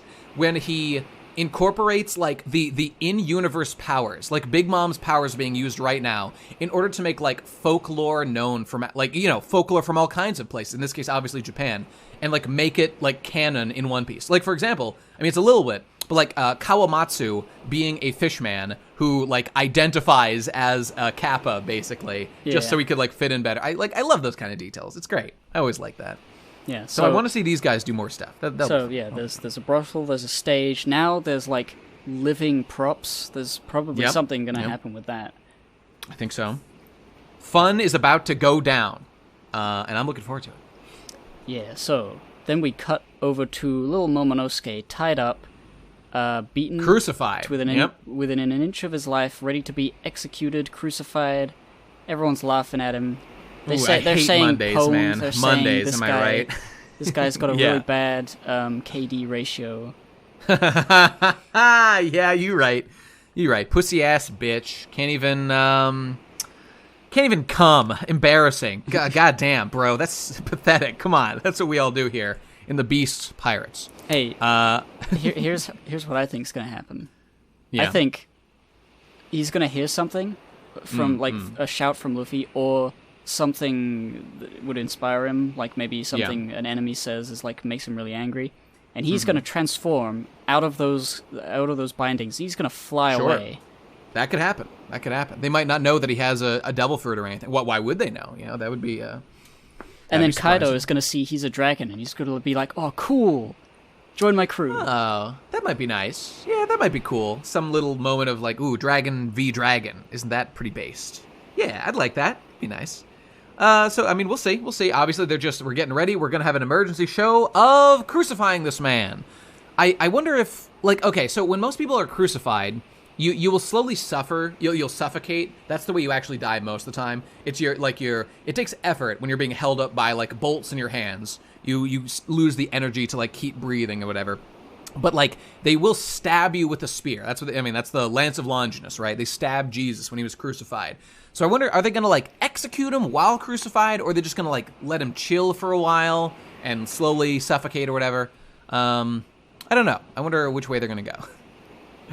I guess we'll see. Yeah. But Orochi's loving this. Yeah, blah, blah. This is Kozuki Oden's son. There he is. Let's all enjoy his suffering. Yeah, he's supposed to have died 20 years ago. And people are like, huh, what? And it presumably explains. And then we cut over to wherever Zoro is. Yep. And he is fighting a whole bunch of sharp guys. Now let's see. We've got a Hercules beetle. I believe that's a... Praying mantis. Yep, she looked like a praying mantis. I like that little guy. I don't know what he's supposed to be. Maybe like a little pill bug. I don't know. I don't know what that guy... He just got two little knives. He's going to poke you with them. Yeah. So watch out for that. Stag beetle. That's the other one. I think. And they've all got swords of various types, and he's obviously going to slice them. Zoro says, like, it's just one devil fruit after another. And it's cool that this guy says, there are almost 500 of us. Okay, so we now know, based on this, that, like, Kaido's dream was to have, like, an all devil fruit user crew, presumably Zoan, I guess, because that's what they do. I wonder if it's possible to make, like, a smile of a non-Zoan. Whatever, sorry for another time.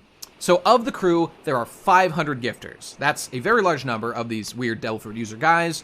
But, like, proportionally, that's probably not... I mean, maybe getting up towards, like, I don't know. How many Beast Pirates do you think there are? Like, 10,000? 5,000? 1,000? Closer to 10,000. Or how many samurai were there? Yeah. Do you remember? I want to say, like, 4,000, but then it went up to, like, 6,000 or something. It's something I between, feel like 4, 5, 6. The Beast Pirates were definitely an order of magnitude larger than that, but not, like... Yeah. Not too big. Like, maybe 10 to 20,000. And not of all of them are, like, that strong, obviously. They've got a lot of pleasures and fuckos. Yeah, that's true. So, but hey, they got 500 Zoan devil fruit users, basically. Not bad. Pretty good.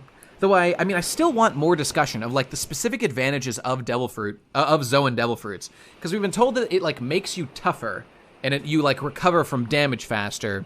And I don't know, like, you can use the beast qualities to enhance your strength. It feels like just if you're strong, that happens anyway.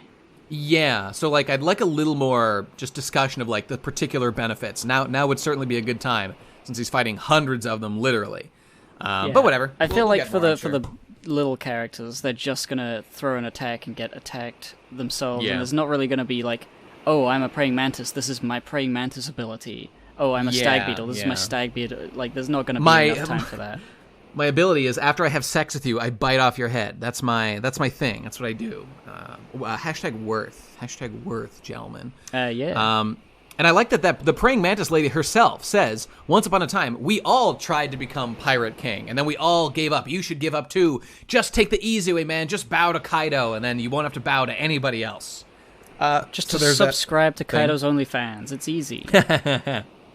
I like that, though. They're characterizing these guys as like, the Katakuri, or not whatever, like the Apu style of, we gave up our dreams, we let somebody else's dream guide us, you should do the same. It's the easy path, which it is, but I suspect our boys will not bow.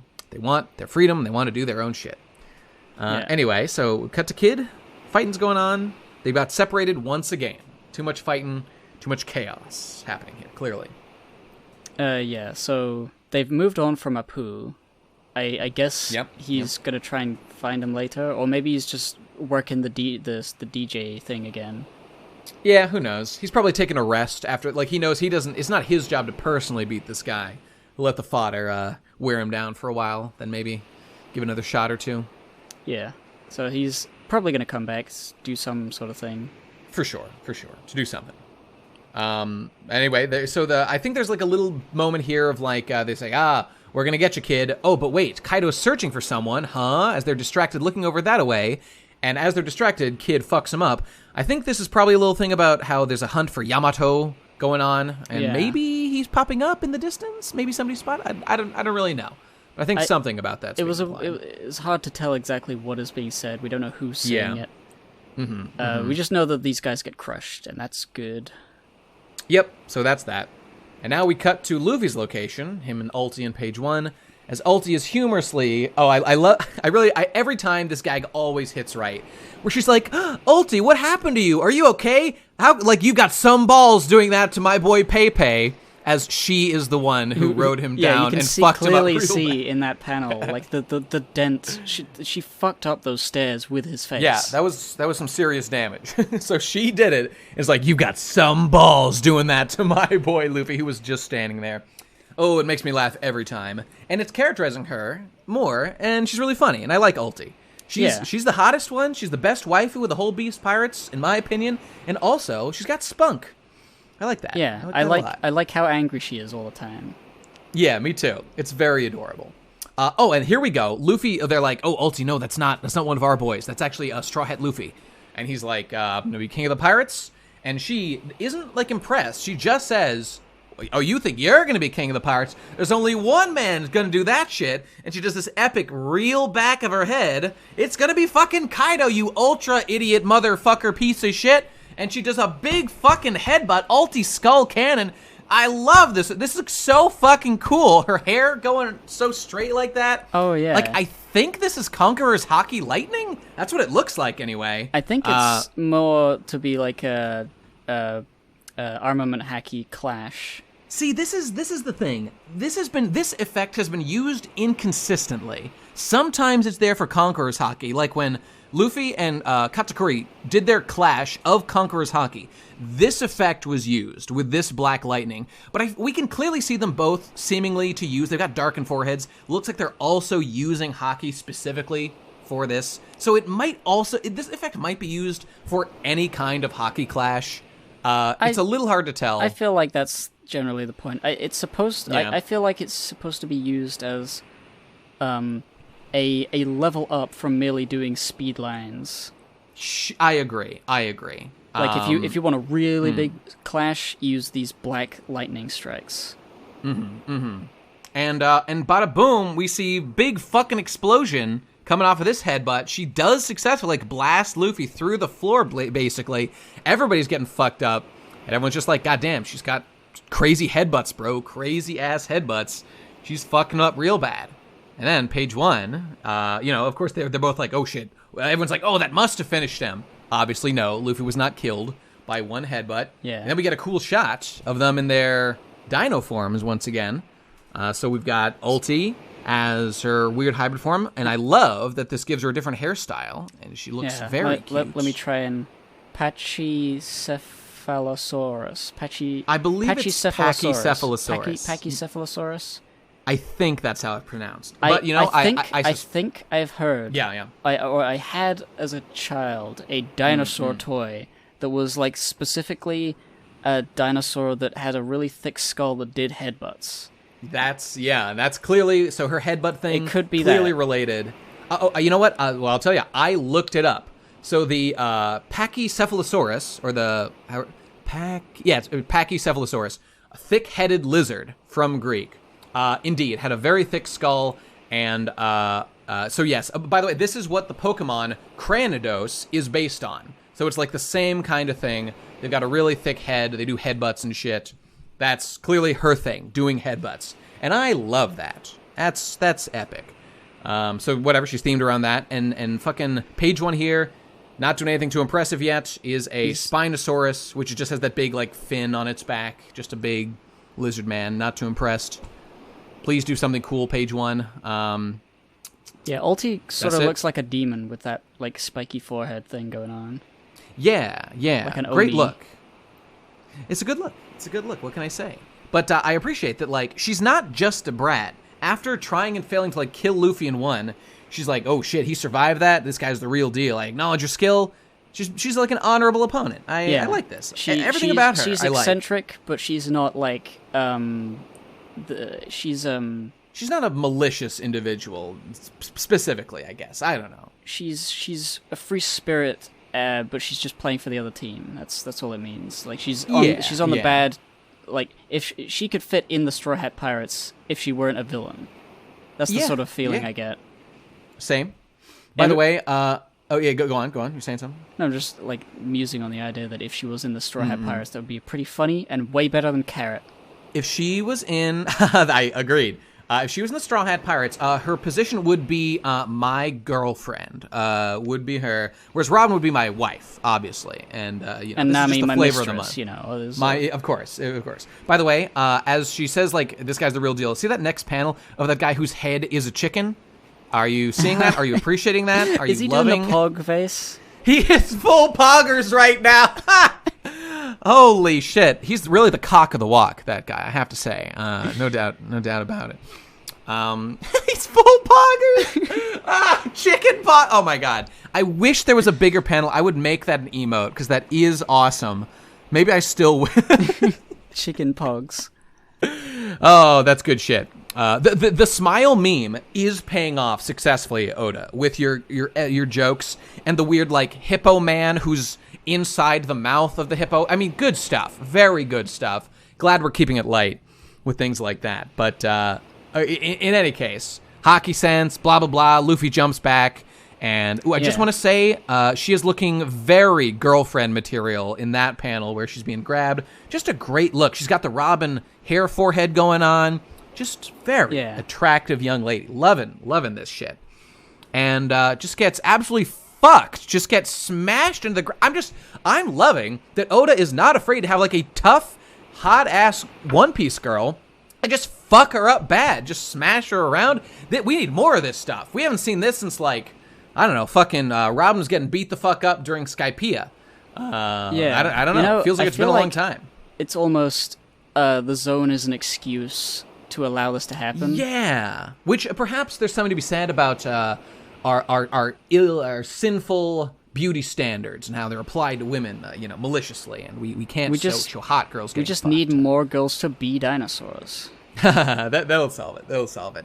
And okay, Oda throws him a bone. Lets page 1 try to do an attack. Of course, our boy Luffy instantly dodges, teleports behind him, and he just his attack is snap, chomp. He does a chomp. Like, I mean, Ulti gets like a badass like signature move, the Ulti head fucking cannon or whatever. This guy gets chomp, and then just gets instantly fucked by Luffy's fucking elephant gun. God damn.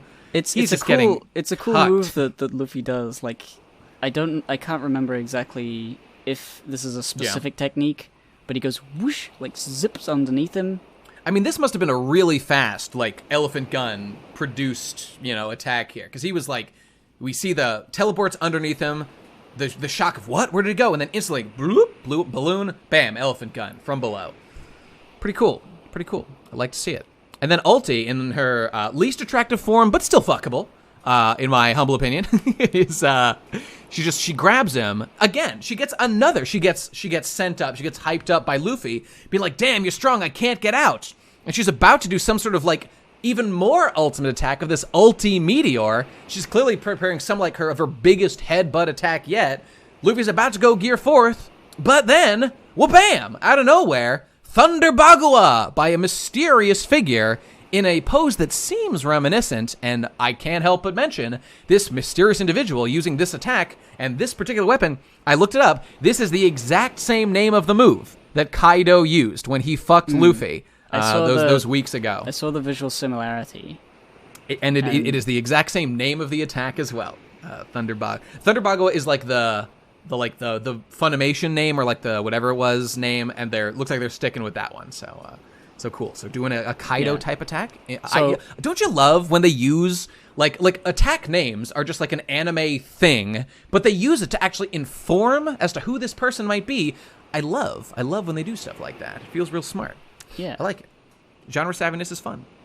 But so who could this man be? He goes straight through them, and then it's Ulti he hit. So he's an ally. He did not hit Luffy. He did not hit Luffy. Yep. And you can see on his arm he's got a chain, so he's clearly escaped from somewhere.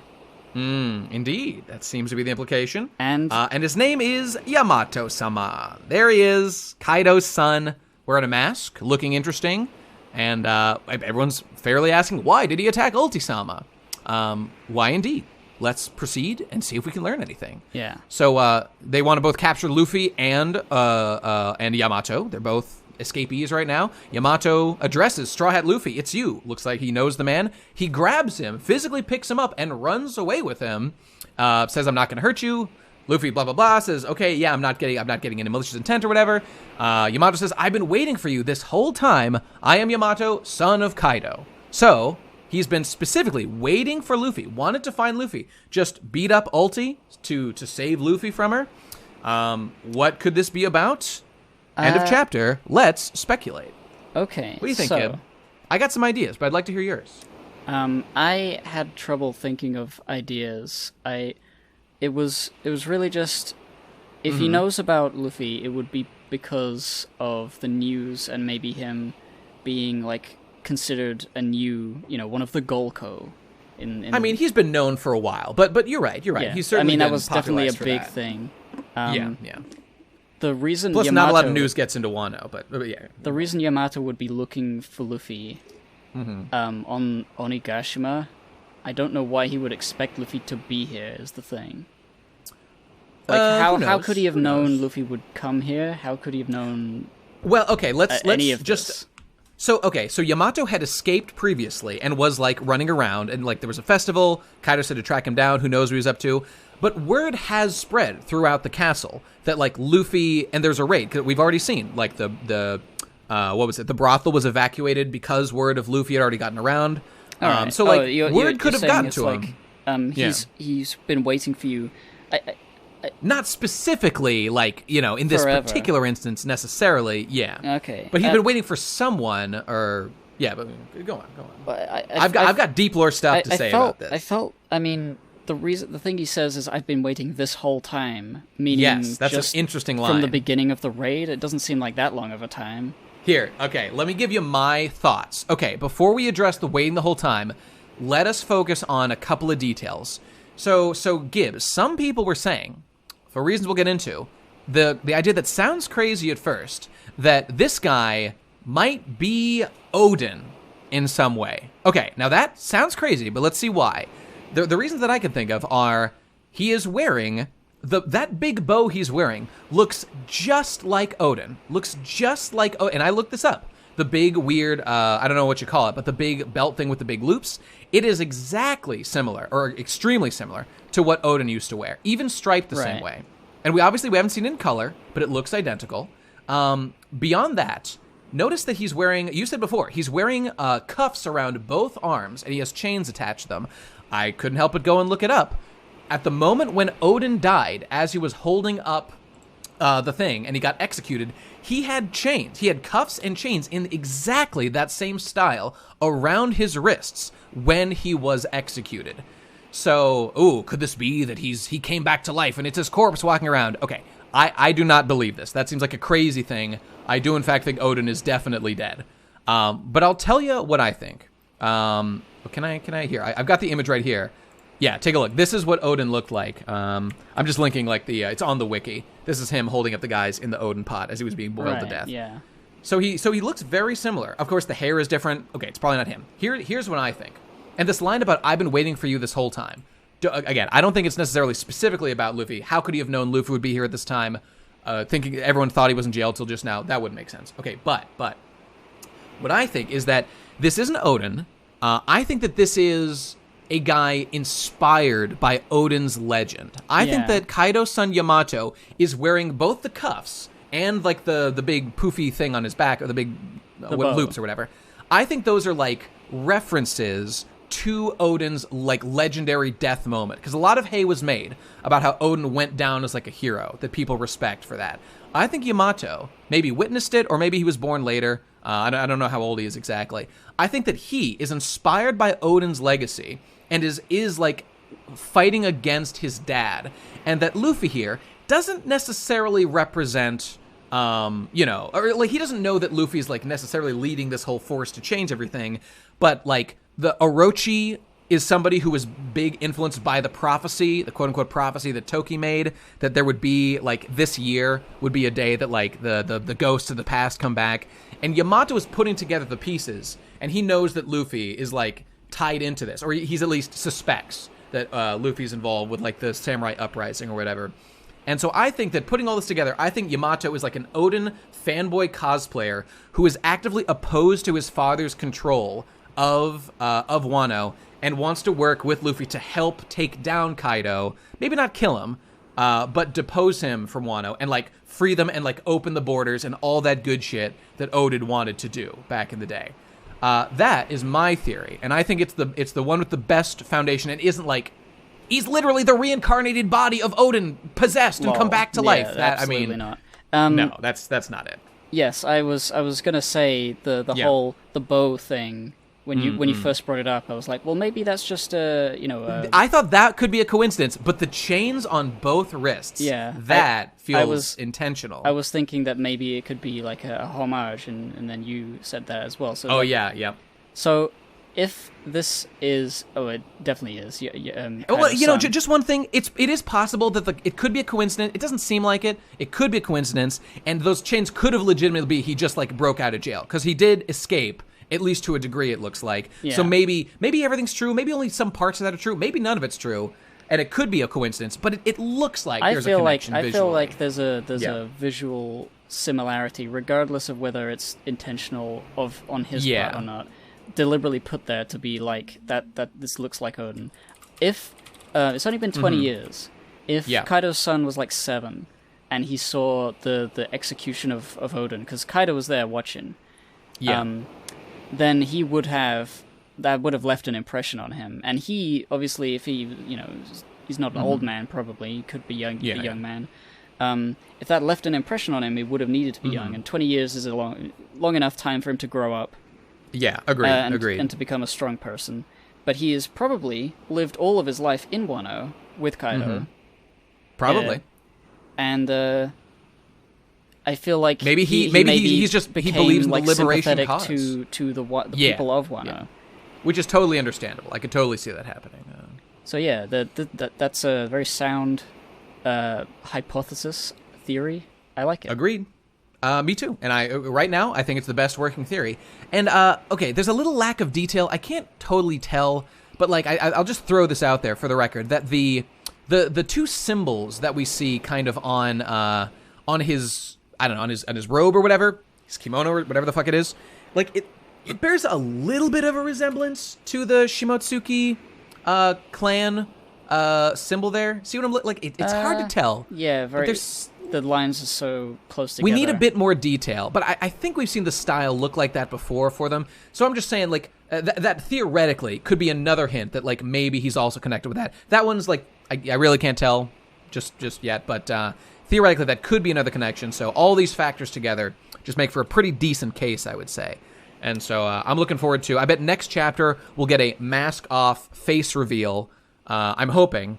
And then, I don't know. I hope Ulti gets back up. We get more cute, funny moments with her. Epic, badass things. Will Page 1 ever get to do anything cool?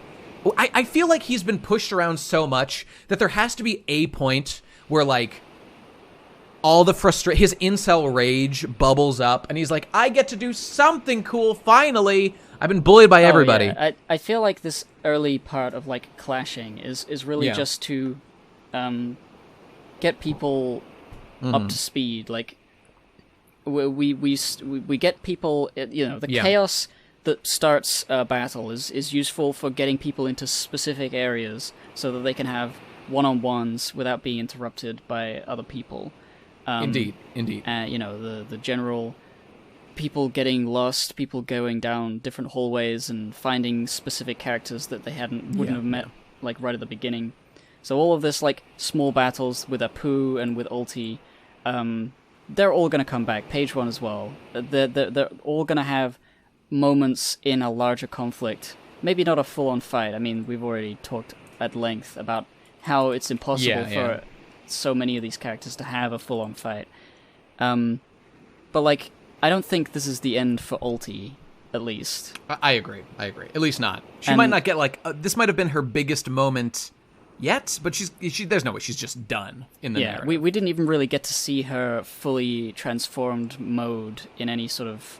Now that they've hyped up and they cucked her like big ultimate meteor attack, I want to see that. Goddammit! I want to see how big it is. Come on, Oda.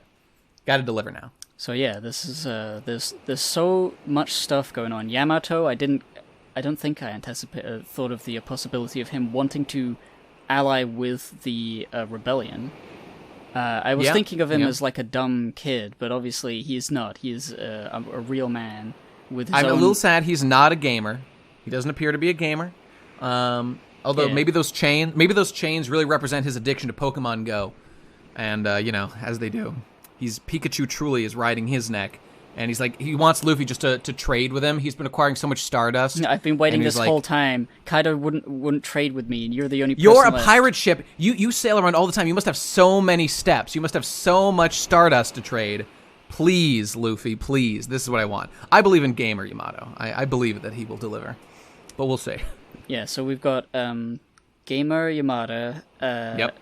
Who potentially wants to depose his father or save Wano or be a good boy because he's not attacking Luffy. We've got the Flying Six, who we got Black Maria with Kaido. Yep. We've got Sasaki, who's tied up. Sasaki, chained up. Page 1 and Ulti, who are out for the count. For a bit, yep. There's... there was that guy with the bullhorns who said, I'm going to go search for Yamato with his cat crew. He had a and then funny there's name. D.A. Strake. Old Maid. No, that's not...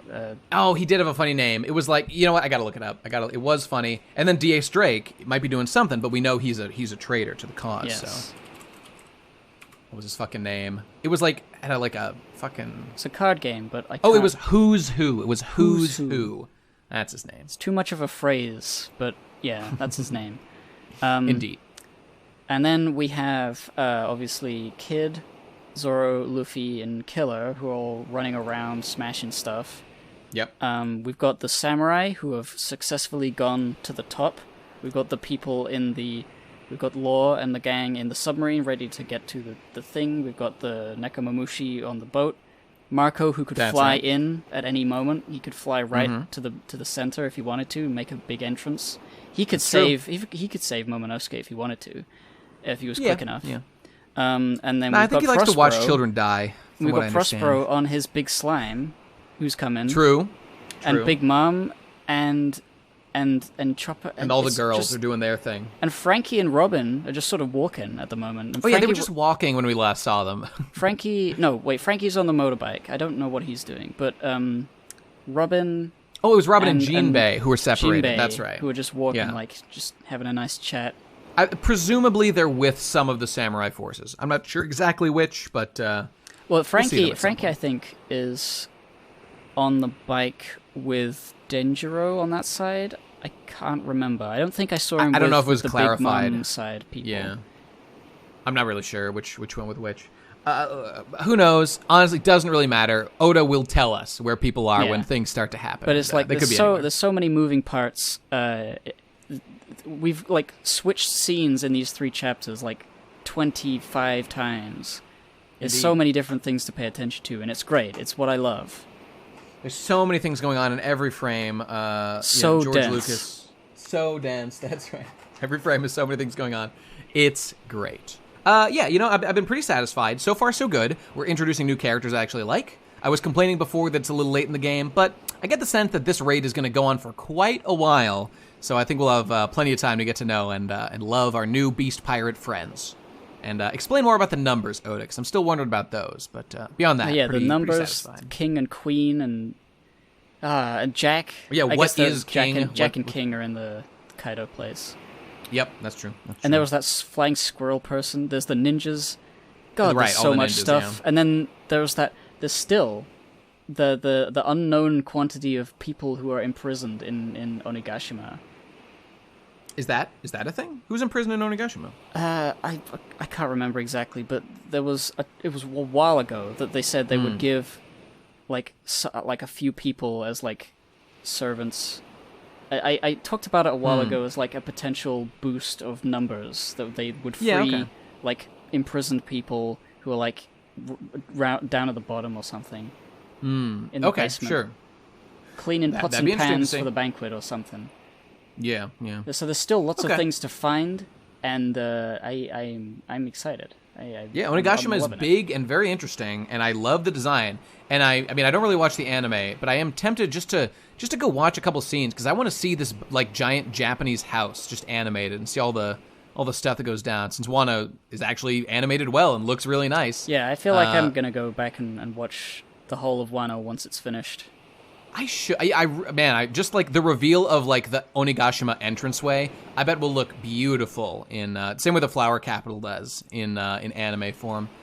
That'll be nice.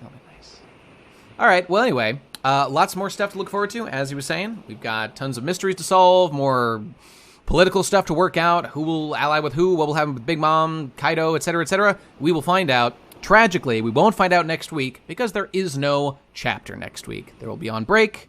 And we will see you in roughly 2 weeks, and won't that be fun for everybody? So that's it, everybody. Thanks for listening. You should join the Pod D Discord, link down below to join. But most importantly, you should give us money on patreon.com/thepodcastpirates so that you can be a elite, erudite, colored individual in the server. And you can talk with us all day about all manner of things. Also Twitter. At Podcast Ahoy. Yeah. That's the one. All the others were taken. Please forgive me. So yeah, follow us there for when things come out, or on YouTube, or whatever the fuck you want to do. Have a good evening, everybody, and we will see you in 2 weeks, give or take. Bye. Goodbye.